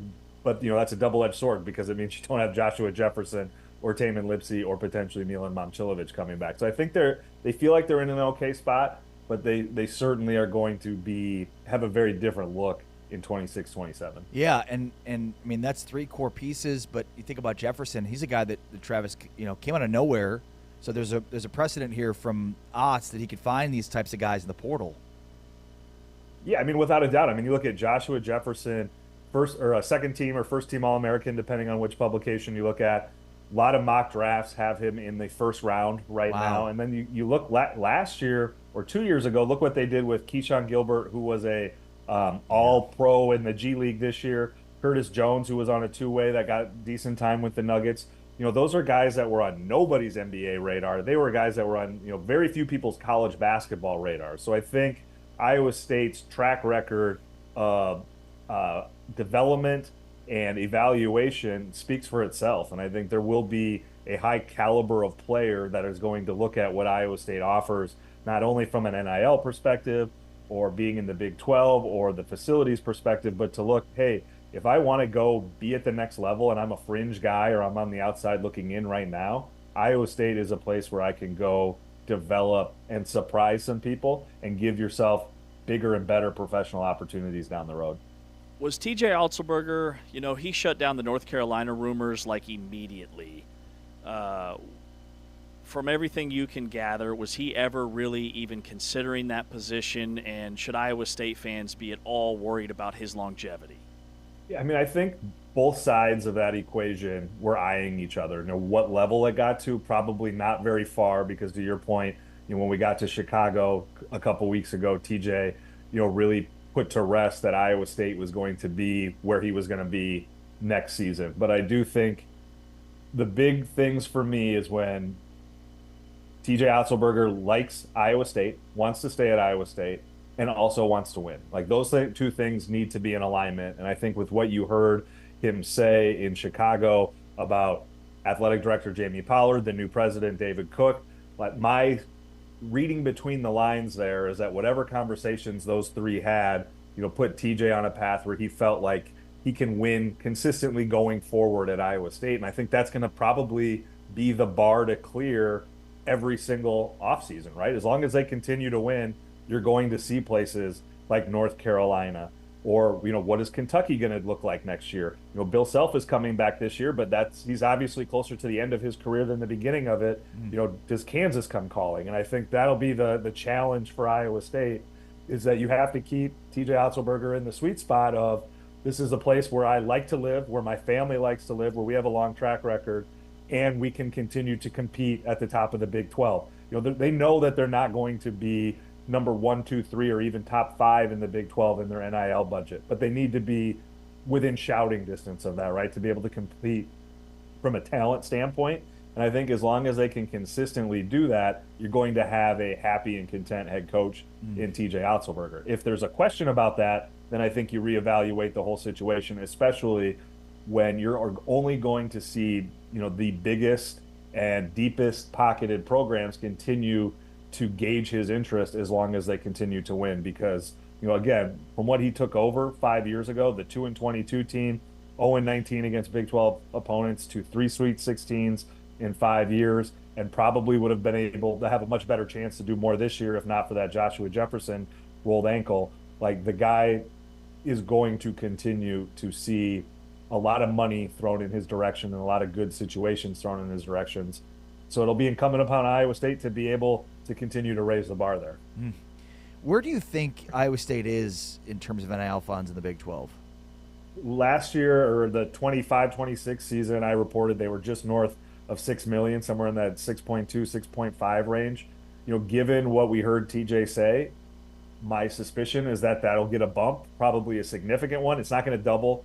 I don't think they're going to be in that $10 to $12 million range, or above, which is really where the elite programs are going to be. But I think they'll be, significantly north of 6, to a point where they're going to be able to compete with, the teams of, probably their same ilk, especially in the Midwest. So I think they're sitting well, but again, they're not going to be, competing with BYU or Texas Tech at the top of the NIL scoreboard. Travis, can you tell us about Tim Buckley, the latest hire for TJ Otzelberger? Yeah, I think a really good replacement. I think of with what you lose in Kyle Green, a guy with 3 decades of experience, to bring in a guy like Tim Buckley that has, again, decades of experience and a lot of familiarity with TJ Otzelberger, having been on the same staff or having worked for TJ at UNLV a few years ago. This allows them, to retain, that knowledge base and that ability, again, I think to coach at a high level. Like, that has been a big part of Iowa State's success. It's not just TJ Otzelberger. It's not just the players, although obviously they deserve the lion's share of the credit. TJ's had a very strong and productive staff, and the way that he delegates things, where Kyle Green, who's now the head coach at Northern Iowa, and J.R. Blunt, who's now the head coach at San Diego, were fully in charge of the defense, where Nate Schmidt and Eric Crawford are in charge of the offense. Like, those guys have a lot of responsibility, and they have a big piece of the success that Iowa State had. So I think getting a guy like Tim Buckley, and we'll see what they do with that last position. My understanding is that they're probably going to hold off on a hire there for a little while. But, getting those hires right and getting, hitting the ground running is going to be really important for the continuation of the success for Iowa State. Great stuff as always. Always fun to visit with our buddy Travis Hines from the Des Moines Register. Thank you so much, Travis. Be well, man. Thank you. Thanks. You guys too. Great to visit with Travis Hines.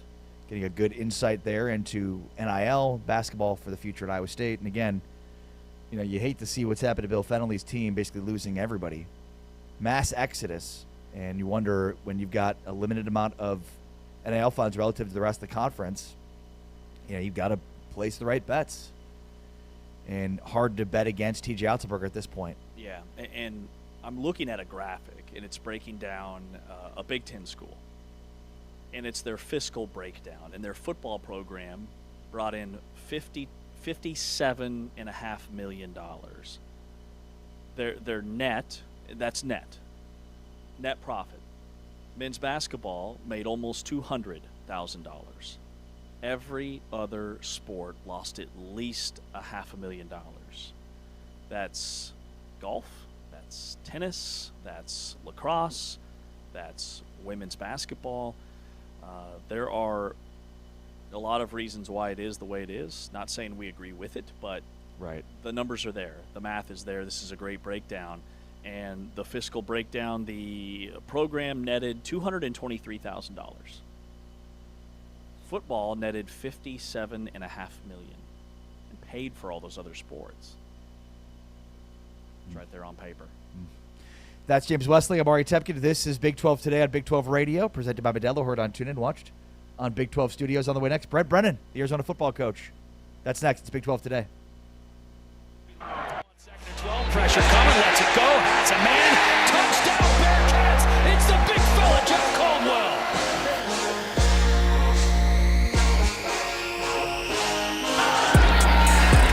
Caldwell is back in. He was just out, and he weaves his way back inside and broke 3 tackles to angle his way for a first down.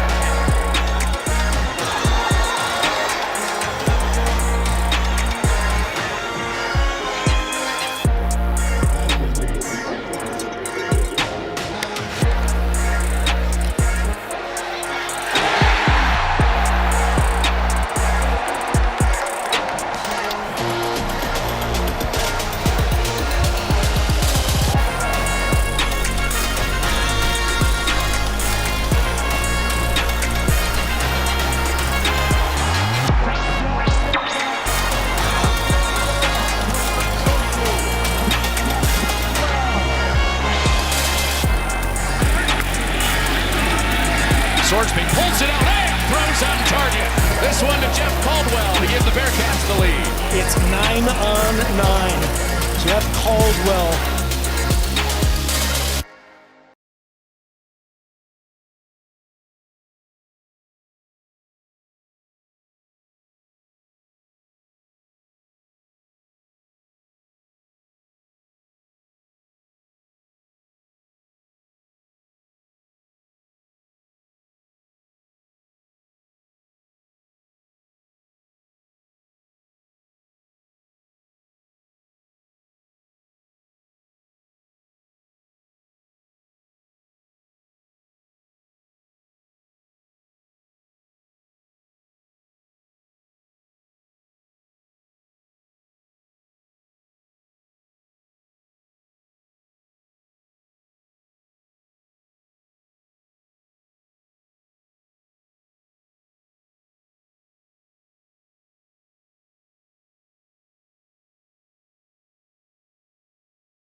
Back here on Big 12 Radio, this is Big 12 Today, heard on TuneIn, watched on Big 12 Studios. We are presented by Modelo, and we are excited right now to be joined by the head football coach for the Arizona Wildcats, Brent Brennan, joining us here on Big 12 Radio. Coach, how are you? How's your spring going? Oh, it's going great, man. Obviously, it's been an exciting time around here with the run our, Tommy Lloyd and our men's basketball team made to the Final Four last weekend. So that's been really exciting. And then for us on the football side, we've got a great off season, and we're 7 days into spring practice. So we're just kind of attacking it every day. A lot of fun, a lot of new faces. It's been great.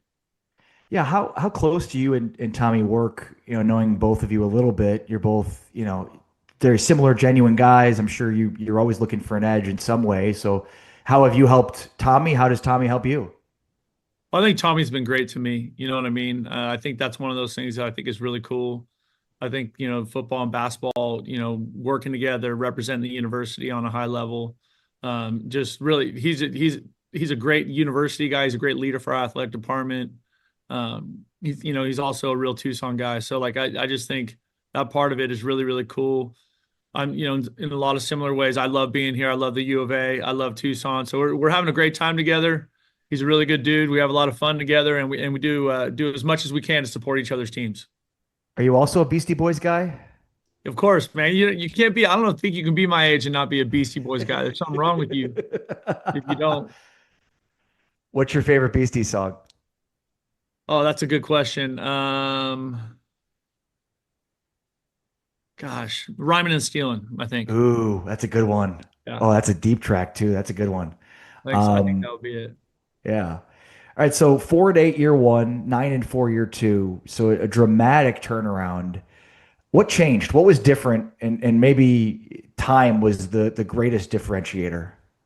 Yeah, I think, we were just able to settle in a little bit with the job. I think we definitely, when we got hired here, everything was moving fast and furious.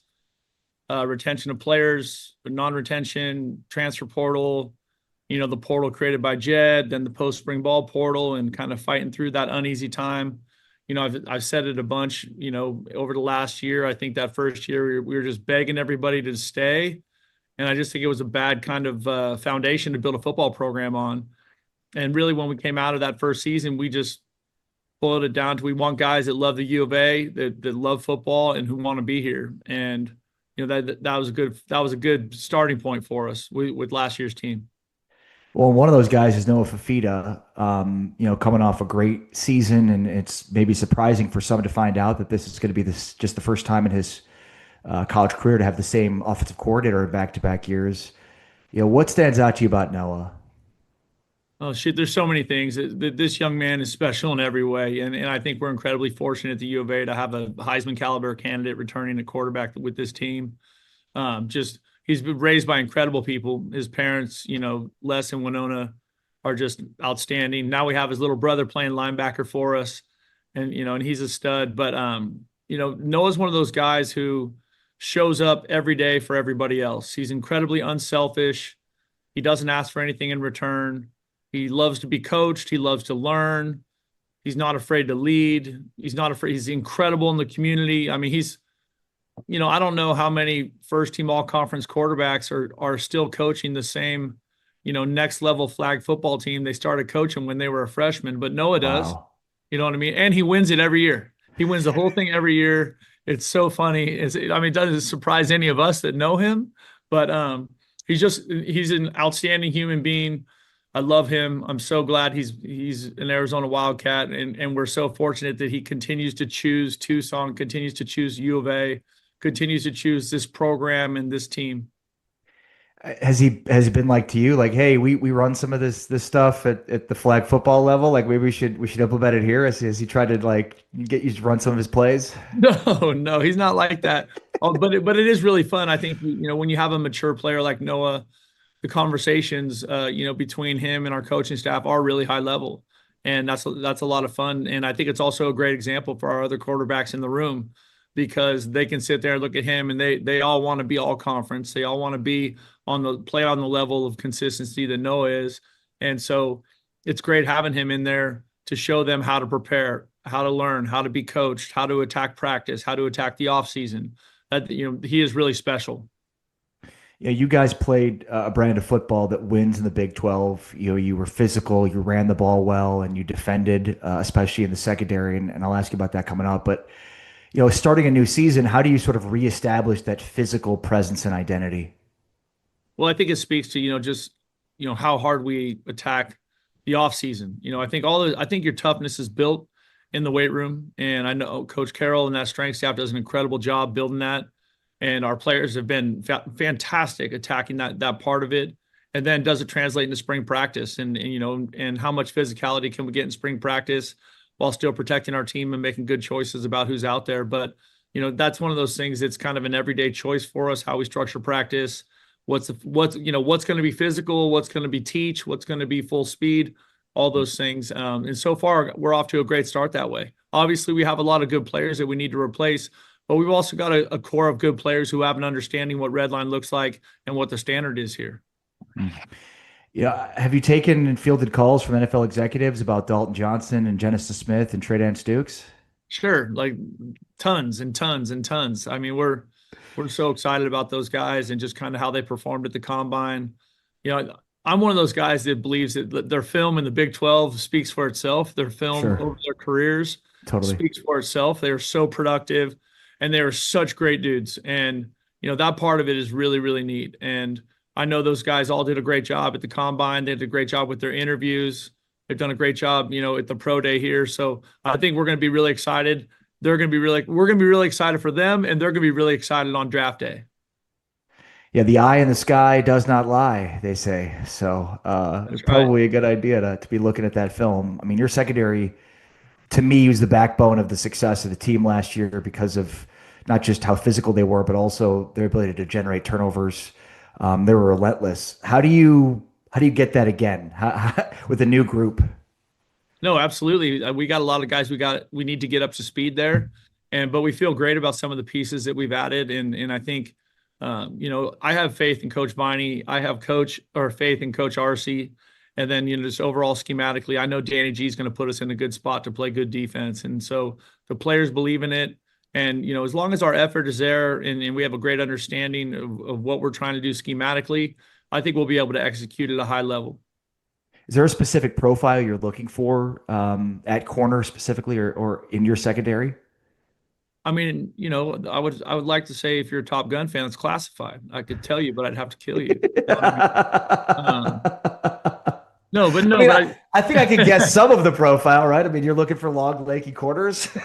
No, but I think the corners that we played with last year, both of them were 5'11" dudes, right? True. But they can run and they're physical and they're not afraid to tackle. And I think that's we're also excited to see what Michael Dansby does on the next level because at the end of the year he was playing fantastic football at corner, and then we have we're excited that Javion Cole is returning.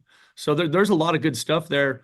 With like what those guys did a year ago, but also what they showed the younger players that were in the program, how to go about their business and how to execute at a high level, how to communicate there in the back end, which is so, so important. And Dalton and Stukes and Genesis were tremendous at that. I mean, absolutely incredible with their on the field communication. And that was something that, even people that were new to us on a staff, that they went through a walkthrough, on the morning of a game day or a recruit that was on an official visit, and the communication in that walkthrough, on game day, like the coaches that have been there, recruits, their parents, they were blown away by just the level of communication, how assertive and quick and efficient it was. And I think that's one of the reasons that we really played good football. How important is it to hit the portal with a plan? We've been talking a ton about that, and obviously it's front and center now for basketball, but I don't think it's any different than football in terms of, not just being somebody that collects good players or measurables, but has a specific plan in mind with the types of players they're looking for.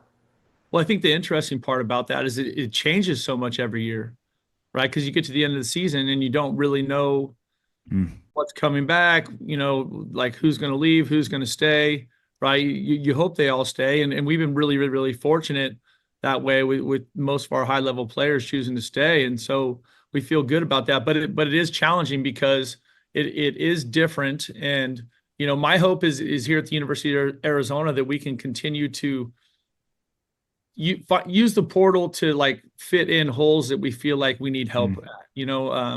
I really hope that we can be a program. When we were just talking about Stooks and Dalton and Genesis, right? Those guys are all 3, 5, and 6 year players, that even though they weren't always in the same system, they were in the same place, and their social circle didn't change. They had some coaching changes, sure, but they also had a great understanding of what college football is. And I think, the portal stuff, the thing that's good and bad about it is, yes, this might be an opportunity for a young man to make some more money, which I totally support and agree with.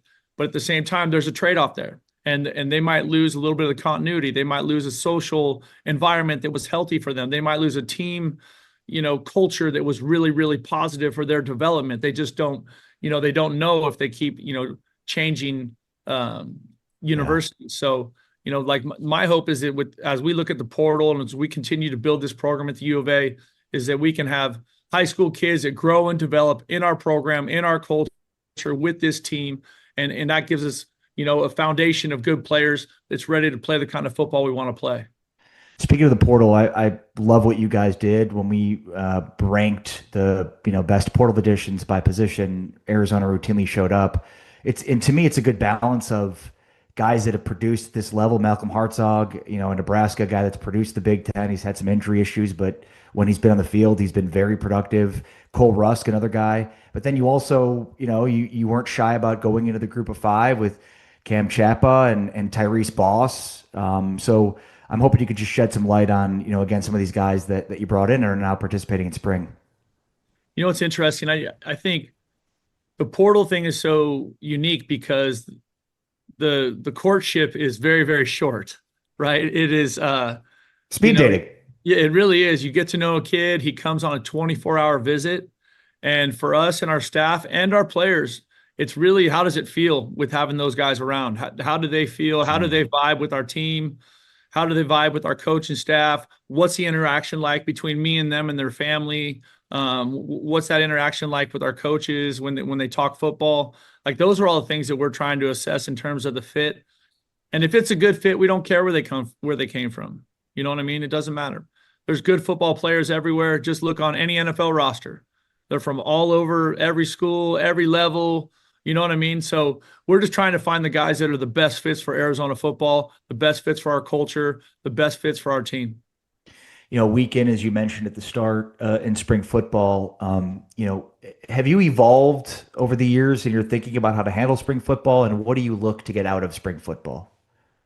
I think everybody is evolving, in this profession, especially with the way the rules and everything is changed so much, since I became a head coach, 9 years ago. I think looking at spring practice, I think there's different considerations because the reality is you do have a significant investment on the field practicing. And so I do think you need to be smart about what you do. But you also need to get good at football. You need to get good schematically. Everybody needs technical development.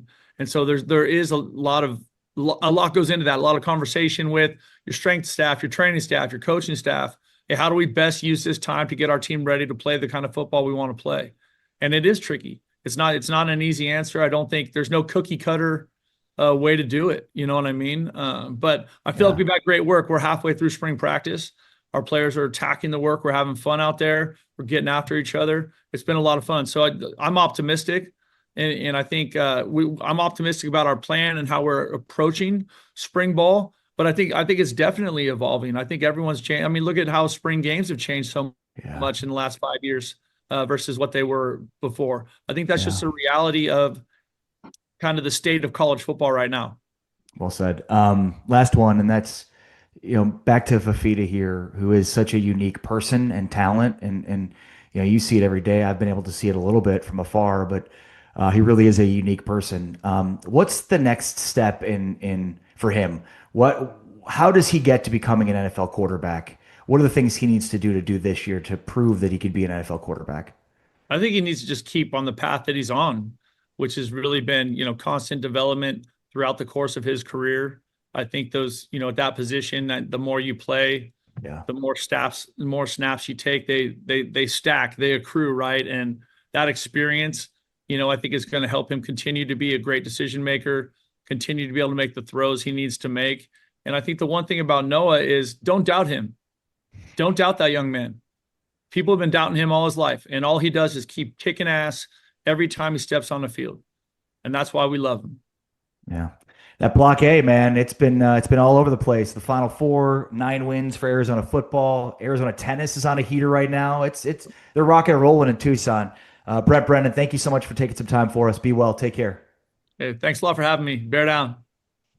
And thank you to Brent Brennan, the Arizona football coach, for joining us in our spring caravan tour. We were able to visit with 14 of the 16 head football coaches in the Big 12.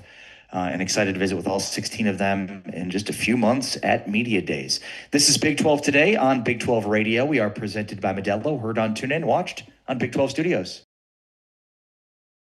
Still looking downfield, and it's intercepted.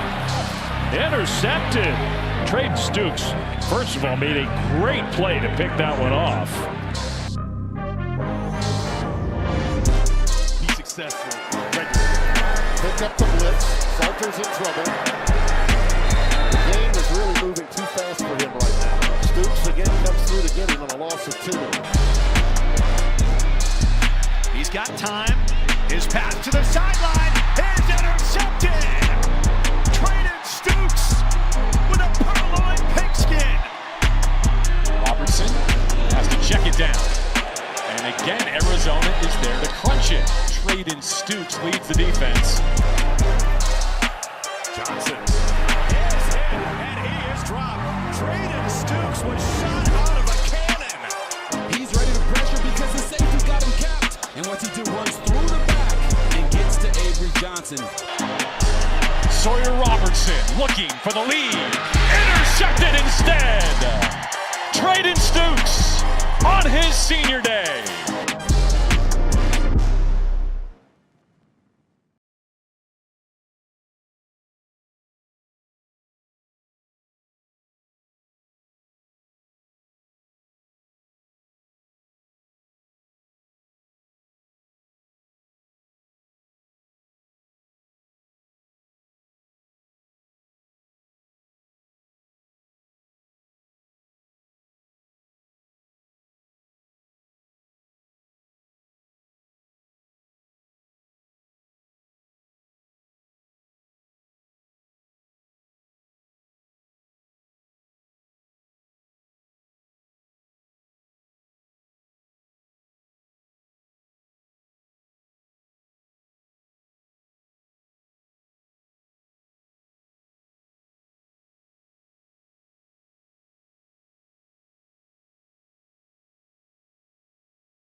Big 12 Radio. This is Big 12 Today, heard on TuneIn, watched on Big 12 Studios, along with James Westling. I'm Ari Temkin, and it's time for our full court review, the Modelo Big 12 basketball team recaps, taking a look at each and every Big 12 basketball team, how their season went, and what went right, what went wrong. Looking ahead to 2027, and Oklahoma State is our team today. Finished as the 14 seed, tied with Baylor at 6-12 in conference play. And the last two we've done, there's a far more bad than good when it came to both Utah and K-State. It feels like there's some good to talk about here with Oklahoma State. Number one, I mean, the NCAA tournament drought continues, and that's not great. It's now been since 2021, the last time that Oklahoma State went to the NCAA tournament. And, I mean, they were at a point going into their final game against TCU, you know, that they had kind of reemerged on Joe Lunardi's bracketology. Had they beaten TCU in that Big 12 tournament game and then lost to Kansas, maybe they would have been in. Certainly some losses down the stretch as well.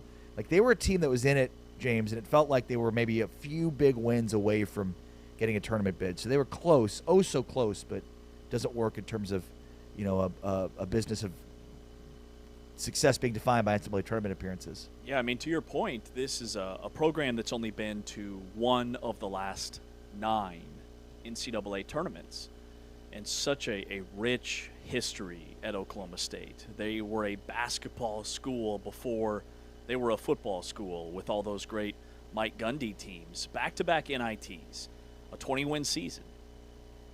I think there are positives you can build off of. But even in year 2 under Steve Lutz, they won one fewer game in Big 12 play than his first year. They only returned like 9% of their minutes and production from his first team. So it was a complete overhaul. They really struggled defensively. They gave up 83 points per game. That's among the worst among power conference teams.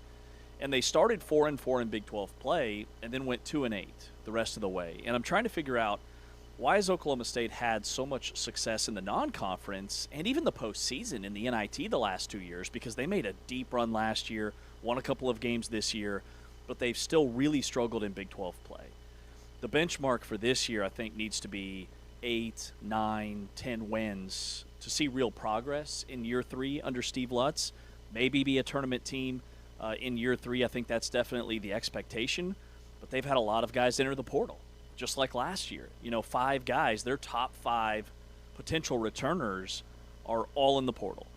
Guys that were major pieces of what they did last year, highlighted by Anthony Roy, Victorious Miller, Robert Jennings, Jalen Curry, all guys that played a significant chunk of their minutes. The torn ACL to Parsifalo was kind of the last straw that broke the camel's back. That was late in the year. So I do see some signs for optimism with Steve Lutz in year 3. I mean, hitting 20 wins in year 2, I think in today's era is a really good mark. But why haven't they been able to break through in Big 12 play when they've beaten some really good teams in the non-conference, like Texas A&M, among others? They had 3 or 4 quality non-conference and postseason wins that they wouldn't have had in the Big 12. Remember, they started 9-0, and then they took on Oklahoma and Bedlam, and it kind of feels like after that game they were not the same team. And maybe that was a mirage, the 9-0 start. But that was maybe more than anything what stood out to me about this season. And then the other thing is the Isaiah Coleman disappointment. You know, I mean, he was the biggest recruit addition in the offseason. Isaiah Coleman, he averaged 16 points a game for Seton Hall in 2024. And he was expected to be a key cog in the Cowboys' success, but he finished the year 7th on the team in minutes played per game. Scored 6 points per game. A guy that averaged 16 points at Seton Hall. So he finds himself in the transfer portal, and so does Anthony Roy, who's the opposite end of the Isaiah Coleman spectrum. You know, Roy was 524 total points, the most the Cowboys scored in a season since Cade Cunningham scored 544. He also hit 89 threes, which sits 6th in a season in program history. So, you know, on one end of the spectrum, you had Isaiah Coleman, who did not live up to the hype. On the other end, you had Anthony Roy, who sort of emerged from nowhere to become, you know, a key piece to last year's team. This was a very good offensive team. This was a very bad defensive team. I think that's the story of Oklahoma State in 2026. Totally. I mean, they allowed 343 made threes. And they're a smaller, they want to play really fast. Steve Lutz has a goal every year to lead the country in possessions per game, adjusted tempo, and they were top 25 in that category, but opponents were just wide open.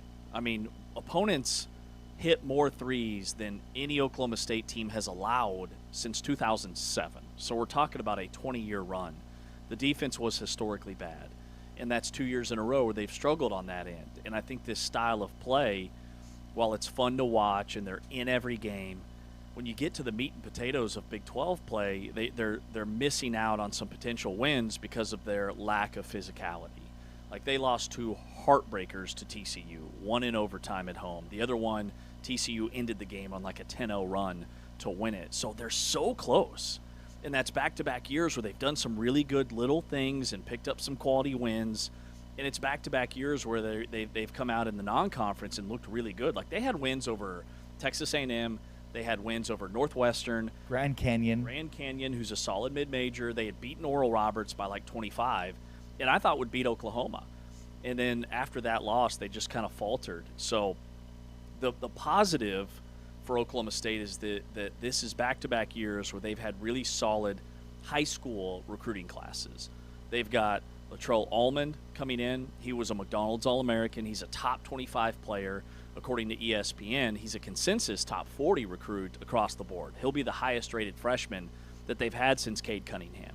And then Jalen Montanati is a 2-time Oklahoma Gatorade Player of the Year, top 100 player, number 1 player in Oklahoma.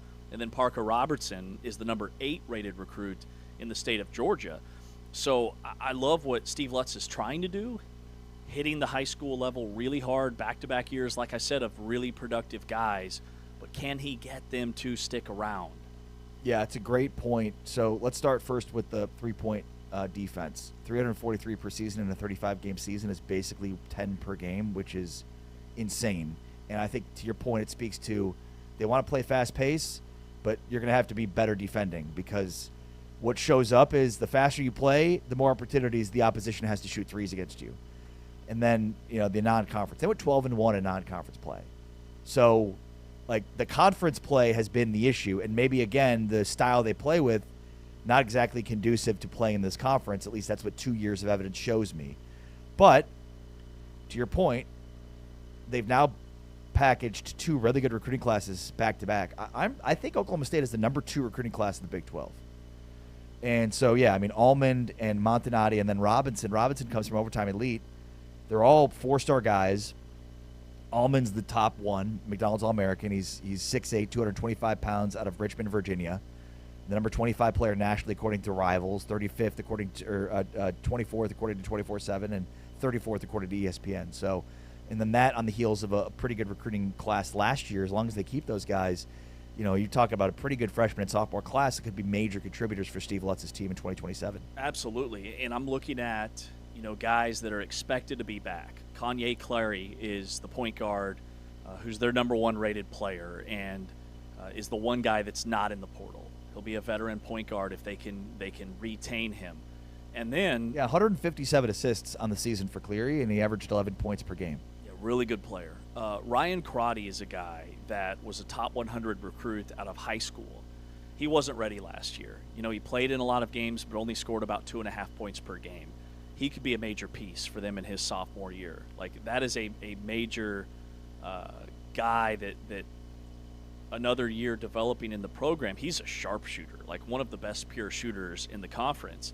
Then the other guy is Ben Ahmed, who was a really highly touted recruit last year out of high school from Nigeria. He was a top 100 guy, and I'm trying to see 6'10", 275 pounds. So, like, that's your guy that could potentially, rated as high as number 74 nationally, could be a guy that is your centerpiece on the interior. He played in 21 games, most of that late in the year, 5 points, 3.5 rebounds. He missed at the start of the season because he had a foot surgery, so he was never really healthy, but he shot it well. He's already announced that he's returning for his sophomore season, so he could be a major piece to build around. Just having those 2 guys that were their top 2 prospects last year out of high school coming back, I think, is massive, because Steve Lutz has shown that he does a pretty nice job of identifying talent in the portal. Like, they had a really nice portal class this past year. If he can do that again and pair these developmental guys with that, maybe they could have a breakthrough year. Do you look at this year 2, as a step forward for Oklahoma State? You know, as much as we talk about how much roster turnover and churn there is across college basketball, and we talk about that with coaches, like, can you do that? Like, are there baby steps that are important to the growth? Like, that used to be the way it went, right? Oh, he took a major step forward year 2. Do you factor that in here? You think with Lutz it matters? You know, I would say yes, but it was a very small step.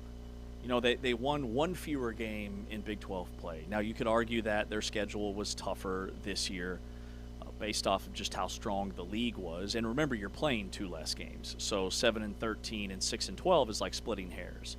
I would look at last year's team actually made a deeper postseason run in the NIT.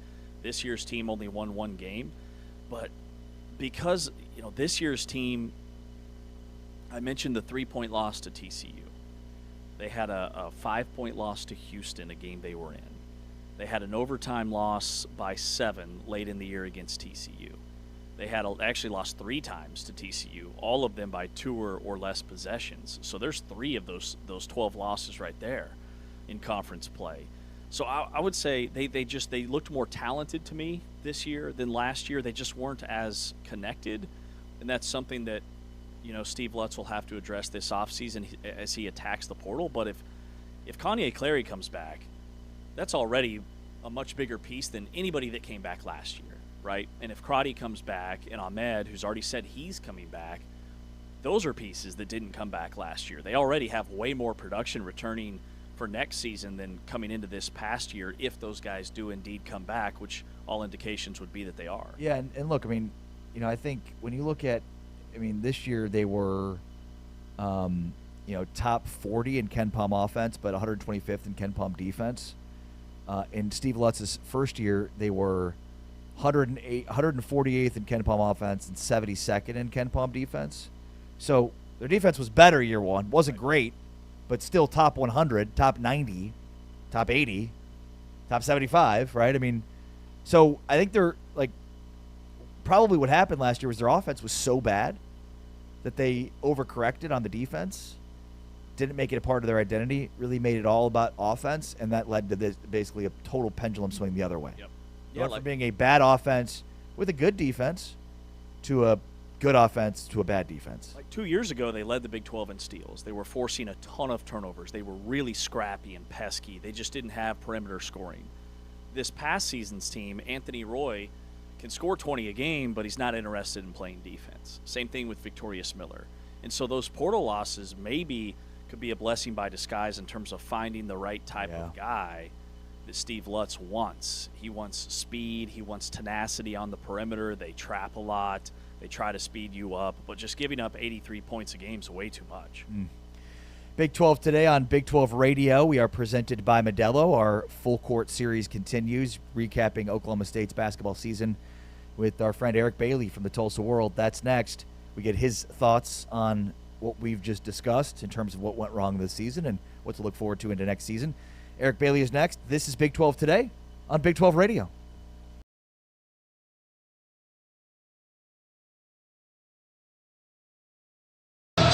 And we are underway from Gallagher-Iba. Oklahoma State normally due for an upset in this building every year. He has taken kind of that mantra from when he was at Creighton under Coach McDermott and some of the high-octane offenses that they had there. Little shifty Anthony Roy throws it up and in. Got to be up on that. Look at that from Roy! He shot that from Eskimo Joe's. DiBonsa on the run, spinning, and it rolls home. Now that could get DiBonsa going. He has that great jump hook over his left shoulder. Oklahoma State wasn't doing that as much as there's an alley-oop to Keita.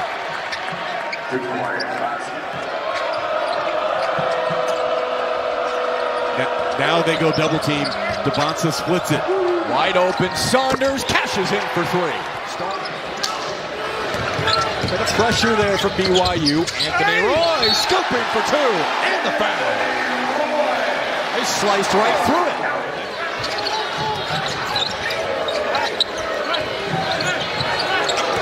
Victorious Miller got the mismatch in the blow by for two. Just down the road, 20 miles at Langston here in Oklahoma. A couple of years later, he is. Andy Bunsen thought he got fouled, make it 34 for him. There's just not enough time left. Miller with an exclamation point.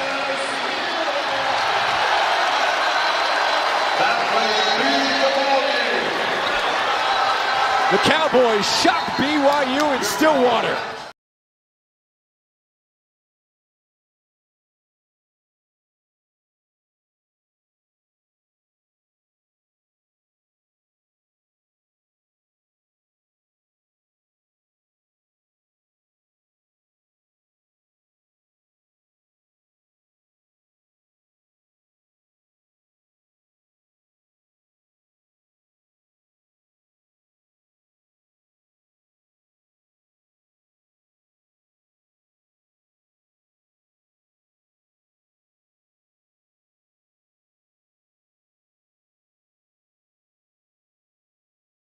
Yeah, no, but yeah, yeah. So I'm just glad basketball. Well, I say basketball is over. You got the portal now, everything going on, trying to bob and weave with everything going on with the portal. Every single player who transfers every other minute. So yeah, and you got spring football going on now, and Yeah. it's starting to calm down a little bit. Yeah, it's I think after the draft, like that period between the draft and the Yeah. draft, it'll really calm down a bit. But Yeah. So, but yeah, it's been crazy. Well, with OSU, we had the softball. Did you see the softball team yesterday? yeah, you know what? I was telling Ari and James about that this morning. Do you have any info on that? I mean, I know they said Yeah. nobody hurt or died, but yeah, that was horrible. Yeah, well, yeah, but the person they hit somebody who died. Did you see? Yeah, Did you yeah. catch that part? So Yeah. I read on the story that no one from Oklahoma State was injured or died, but somebody like another driver died. No, what happened was there was a lady that was running in and out of traffic, and the bus hit a lady who the bus hit the lady who was running in and out of traffic, and that's what happened. Wow. So yeah, so that's what happened, It and said it killed I-35 him. was closed for like 2.5 hours. Yeah, one lane, yeah. So, but yeah, it was tough, and the kids took it tough, and Kenny, I called, and Kenny just didn't even want to do a statement because he couldn't. It was tough. Kenny's a sensitive person, so I didn't know if he wanted to release a statement, and he couldn't even put a statement together. So it was tough on Kenny. I know it was hard on Kenny. Just knowing Kenny, it's tough on him. Yeah, I So. found out about it when doing my sports updates. I was trying to find the score for that game, and then I couldn't find it. Oh, yeah. Yeah. So, yeah, they stayed last night in Wichita and then drove up to Iowa State. They have a 3-game series at Iowa State. So, Right. it was hard. Yeah, no, absolutely. So, but yeah, it's yeah, they got Bedlam next week. They play OU, I think, on Tuesday. Tuesday or Wednesday? Wednesday, I think, next week. So, but yeah, Hopefully, in due time, some things subside. We got about 20 seconds. So I'm going to get you Okay. started here, and Okay. guys will be ready for you. Sounds good, man. Thanks, Eric. All right. Big 12 Sports Update. This is the Big 12. This is a different league. Steve Lutz, Oklahoma State University. You are listening to Big 12 Radio on TuneIn. Big 12 Radio, along with James Wesley, I'm Ari Temkin. And our full court press, the Modelo Big 12 basketball season recap, takes us to Stillwater, Oklahoma, and our friend Eric Bailey of the Tulsa World joining us here to talk Oklahoma State basketball. Eric, how are you? Doing great. How are you guys doing? Doing well, and want to get knee deep into the basketball discussion with you. But first, something we haven't yet touched on, which is a pretty significant story out of Stillwater. Oklahoma State softball, they were traveling via bus to a game against Wichita State, and from what I've read, struck a pedestrian on I-35 and killed the pedestrian, who was, I guess, weaving in and out of traffic on I-35. Not a great idea. What can you tell us about this story? Man, what a tough situation. They were going to a game up at Wichita State yesterday, and around noon, and they were probably about 30 minutes outside of Stillwater. Just got on I-35, just a mile up north on I-35 when there's a little interchange that you go up when you turn north toward Wichita State, and there was a lady who apparently was running in and out of traffic for a while on I-35, and the bus struck her and unfortunately killed her. Witnesses say she had been running in and out of traffic for a while, and what I heard was it's just been really traumatic, of course, for the players, for the staff, and unfortunately we need to keep the victim and her family in our prayers.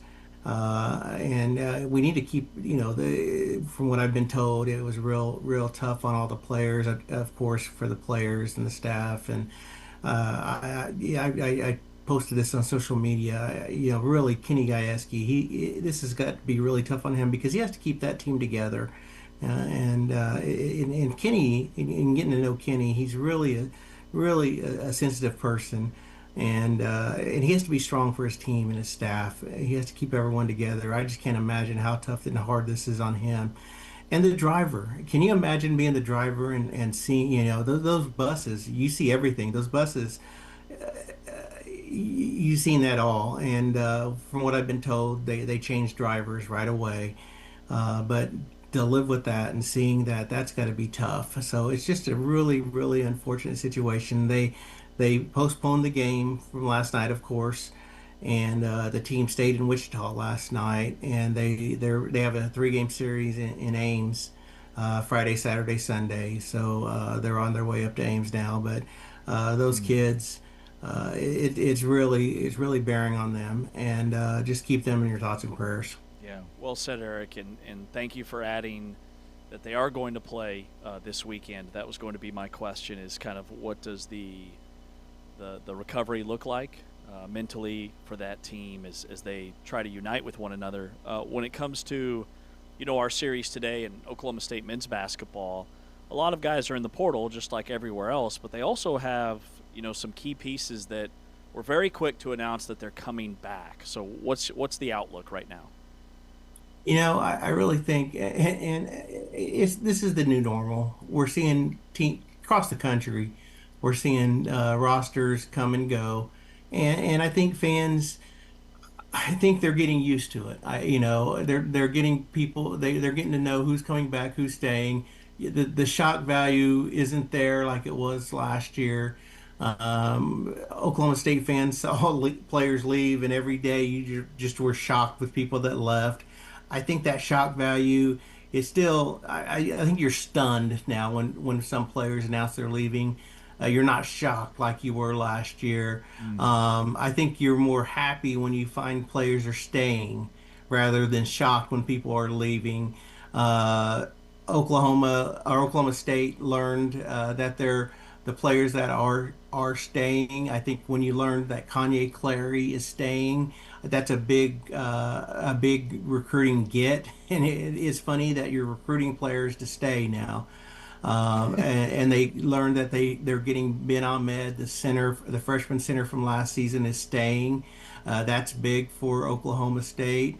So I think that's big that they're getting. Now they are losing a couple key players from last year that helped them. Victorious Miller announced that he is entering the portal. Another guard, Jalen Curry's leaving. Isaiah Coleman, who played a little bit last year too, he's leaving. Those are players that were contributors, but that's okay. I think you expected those players to leave, so there's some give and take on this too. But all in all, I think that none of those players that are leaving, they were unexpected. Steve Lutz did a really good job with his recruiting class. He's got some really good players coming in. Right now, there hasn't been anything that's been unexpected. I think you cheer the players that are coming in. I think they're really doing well within the portal right now with the give and take. Yeah, well said. What's the feeling right now with Steve Lutz in Stillwater? They're making progress. I think it's not happening as fast as Oklahoma State fans have liked. I really think that they really wanted to be in the tournament in year 2, but they're making progress. And Steve Lutz understands that. He knows that they need to be in the tournament. But again, it's better in year 2 than they're making progress. I guess that's the best way to put it. They're headed in the right direction, but it's not happening as fast as a lot of people like, including Steve Lutz. He knows that. They're a better team than they were last year, but it needs to happen faster. I think that's the key. And year 3, they really need to be in the tournament. Now, in the portal era, it's hard to really establish that speed unless you really get those portal players to buy in and get there. It's harder to develop that progress than you could in years past, where you built something and built a foundation and worked together.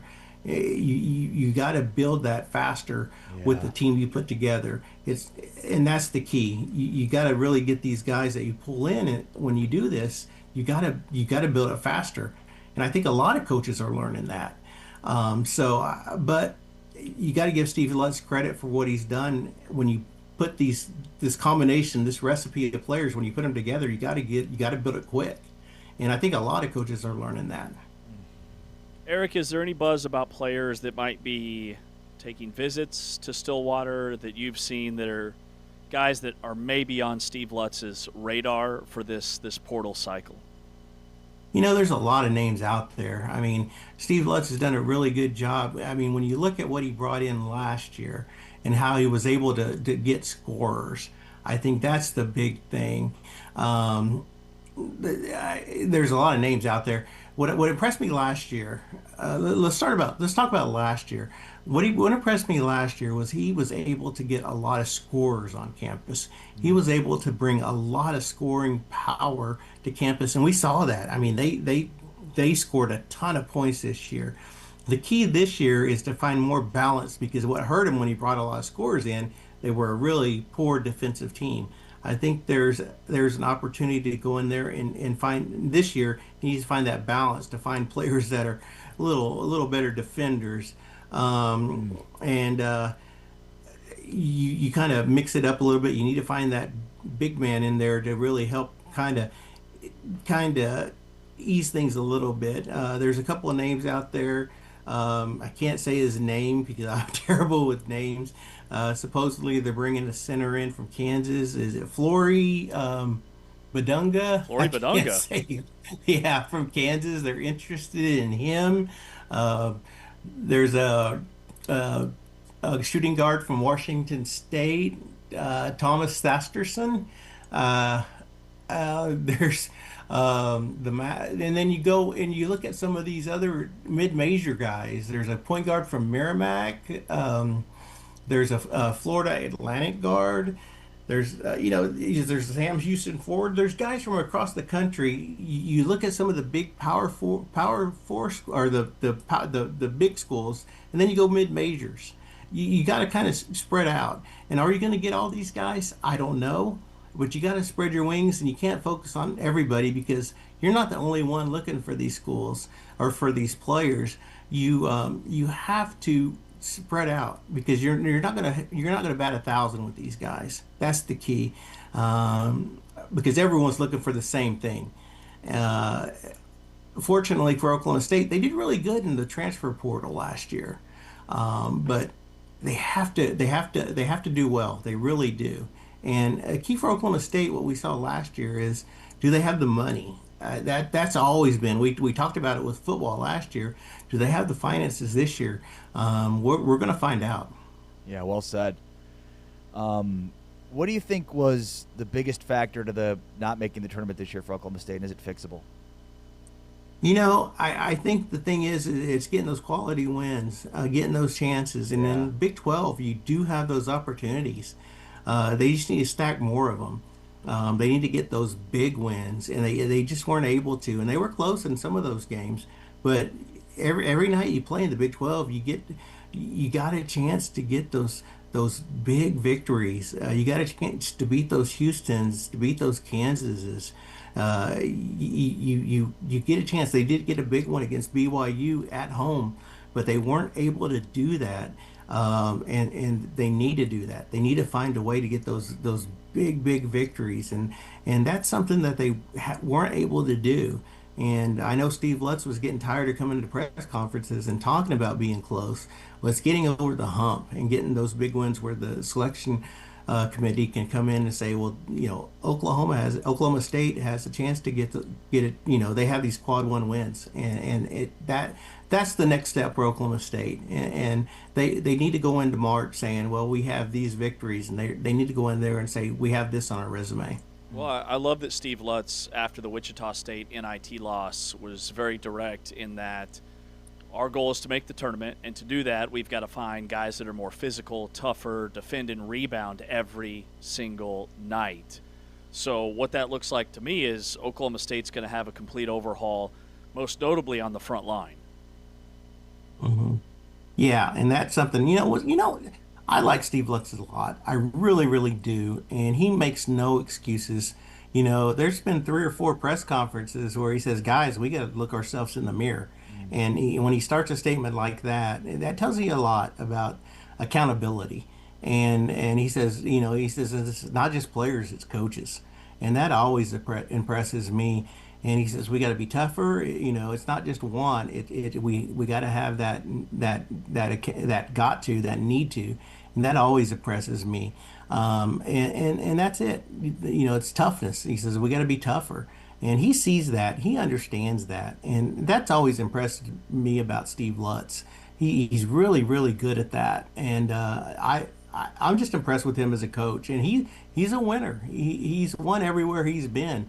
And he understands and accepts the challenges of Big 12 basketball. Yeah, well said. Eric Bailey, Tulsa World. Eric, you're the best. Appreciate your time. You look great, buddy. All right, guys. I appreciate it a bunch. You have a good weekend, okay? Thanks, Eric. You as well, my friend. Great talking, as always, with Eric Bailey as we break down Oklahoma State. Also, the tragedy involving Oklahoma State softball. Just an insane story.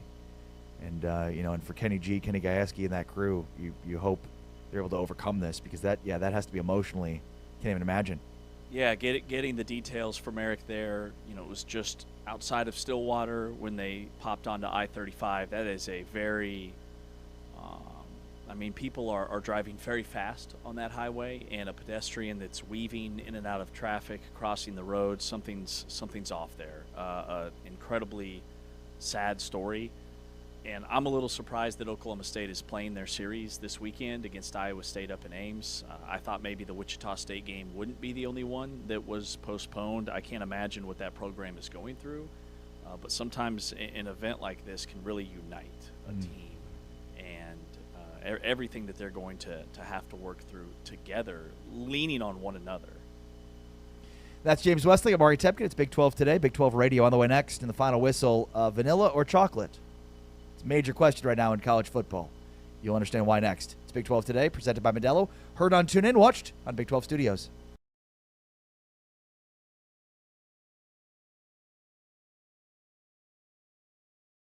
A win tonight builds some terrific momentum for them as they still have plenty of quad one opportunities.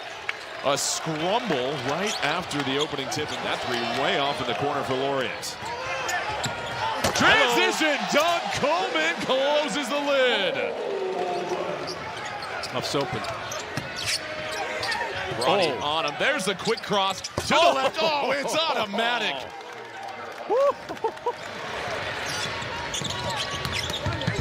Clary creates the separation, can't get the finish, saves it. Clary down low. Coleman. Wow! Is thundering in Stillwater. A couple of defensive stops. It's the first time in 7 games he's been in double figures. He's sitting with 13. Huff. Oh my goodness! A splash in the deep end. Clary, team by 17 points, had a chance to win it at the buzzer at the end of regulation. Roy, knifing through the lane, puts it up with the left and scoops up the foul. McKee in the corner. Gets it back to Coleman. Coleman nearly lost it. Flips it up ahead. Curry's able to get it. Numbers for the Cowboys. Fowler with the left hand. He finishes it. Victorious Miller to inbound. Here's what they drew up in the huddle. It's going to be Clary. Oh, left all alone. It's Fowler. Gets behind the secondary. And an exclamation point to close out the night. Seconds remaining. West Virginia Moore will go the length of the floor. This pass is batted down. Victorious Miller will come down with it, but a bittersweet victory for Oklahoma State that is now clouded.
Big 12 Radio. Big 12 today. James Westling, Ari Temkin. Final whistle today. And if you are on any social media platform, by now, certainly you have seen or heard of the Oregon quarterbacks coach, Vanilla or Chocolate. If you have not yet heard it, here it is. This is the quarterbacks coach of Oregon, Koa Kai, on the mental makeup they look for in a quarterback. Like, I ask them a question like this all the time. Hey, do you like chocolate ice cream or vanilla ice cream? Okay, the minute a kid pauses, I don't really want that kid, right? Because you need to have some type of conviction, right, wrong, or indifferent. Okay? So whether you like chocolate or you like vanilla, I don't really care, But if you sit there and say, coach, I don't know. Is it melted? Is it not? What's the brand? So on and so forth. Like, what is this kid going to do on third down in front of 110,000? He's probably going to think about it more than he should. He's not going to have conviction, right? So it's, like I just said, long-winded, I understand, but it's the mental aspect. It's really what we're after. Okay, James, thoughts? Vanilla. You would. No doubt. You would. You're not. You can't be my quarterback for that and that alone. And you know why? Vanilla's more consistent across the board. Chocolate can be really delicious. Sometimes you get a high-end chocolate. Dubai chocolate's sweeping the nation by storm. Apparently. Who knew Dubai had such great chocolate? But you can also get like that off-brand weird-tasting chocolate. That's just well, then don't buy the off-brand. Do it for me. Well, sometimes it's not actually the off-brand. There's just some brands whose chocolate is weird and just way too artificial. With vanilla, I think you're weird. Know what you're getting. Yeah, I think you're weird. What if somebody said both? Well, then clearly Oregon's not taking them. Immediate answer. Do you think swirl? Do you agree with the assertion that simple of a question with binary answers is that telling in terms of a quarterback's ability to make decisions on third down in front of 110,000 people? Not this specific exact exercise. No, I don't know that. It feels like those are two different things. Yeah, I don't know that Dante Moore is throwing more or less interceptions because he's unsure of what flavor of ice cream he prefers. But I do get the thought process behind it. They want quarterbacks who make snap decisions. They want quarterbacks, right or wrong, who are going to go with their gut. For me, it comes down to processing speed, right? This is no different than any other NFL weird exercise or college whatever, to essentially try and find out what does a kid's mental processing speed look like. Can they make those snap decisions? So it's being overplayed in kind of a fun way. But I get the thought behind it. Yeah, and like I think the part that's being overplayed is that like this is the only criteria for which they're taking quarterbacks. Exactly. It's as if a quarterback shows up, he walks in, and they're like, ice cream, vanilla, or chocolate? Go. Oh, too long. Go. Bye. You're gone. Like, it's probably one of, and to your point, like I sort of get it. Now at the same time, like, it feels ridiculous. Like, I'll be honest, I could give you a pretty quick decision, chocolate, and yet, like, you get me in front of 110,000 people trying to throw a football with grown men running after me. Like, yeah, those are two different things. Yeah. Granted, I'm not a football player, so maybe it's not as apples to apples, but, like, I don't know. I feel like even if I were a good quarterback, like, my decision-making on what ice cream preference I have is sort of like it's almost like I don't even have to think about it. Whereas with football, you sort of want them thinking about it. Mm-hmm. So it feels so incomplete. But again, like I feel like the overplayed aspect of this, because I've seen a lot of like outrage, like how ridiculous is this? It's like it's not the only criteria they're looking at. Let's not be ridiculous here. Yeah, if a 6'5", 225-pound quarterback with 97 throwing power walks into his office, he's not going to say no. Now, I understand that the guy that might start, or they do look for quarterbacks with the higher football IQ, but this is a very, very dumbed-down version of the entire process. And to me, like this type of thing, whether it's a gimmick or not, in terms of that aspect of it, reminds me a lot of Kenny Dillingham at Arizona State and like what he's looking for in a quarterback. Very cerebral, can make those snap decisions, processing speed, all of those things. So it's a really fun like off-season thing, but I don't know that they're offering or guys are committing faster or slower based off of their flavor of ice cream. But whatever they're doing, like it works. I mean, their quarterback pipeline runs deep, and that goes back to when Kenny Dillingham was there as the offensive coordinator. Like there are, great point. Bo Nix, and they got Dylan Gabriel drafted, for goodness sakes, and then Dante Moore. Like, they're a quarterback factory. So whatever they're doing, whether it's as simple as this or more complex, is working. Yeah, I feel like my answer would be strawberry. Vanilla or chocolate? Strawberry. Butterscotch. I can process quickly. Dude, butterscotch is so underrated. Butterscotch? Butterscotch.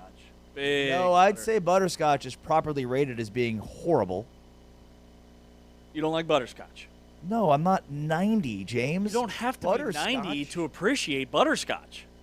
I'm not really somebody A unique, to yuck. delicious flavor. I'm not really somebody Rock to yuck, solid. yuck somebody's yum. That's not usually my bag, but yeah, I'm going to yuck your yum. T-Chain's you a big butterscotch guy?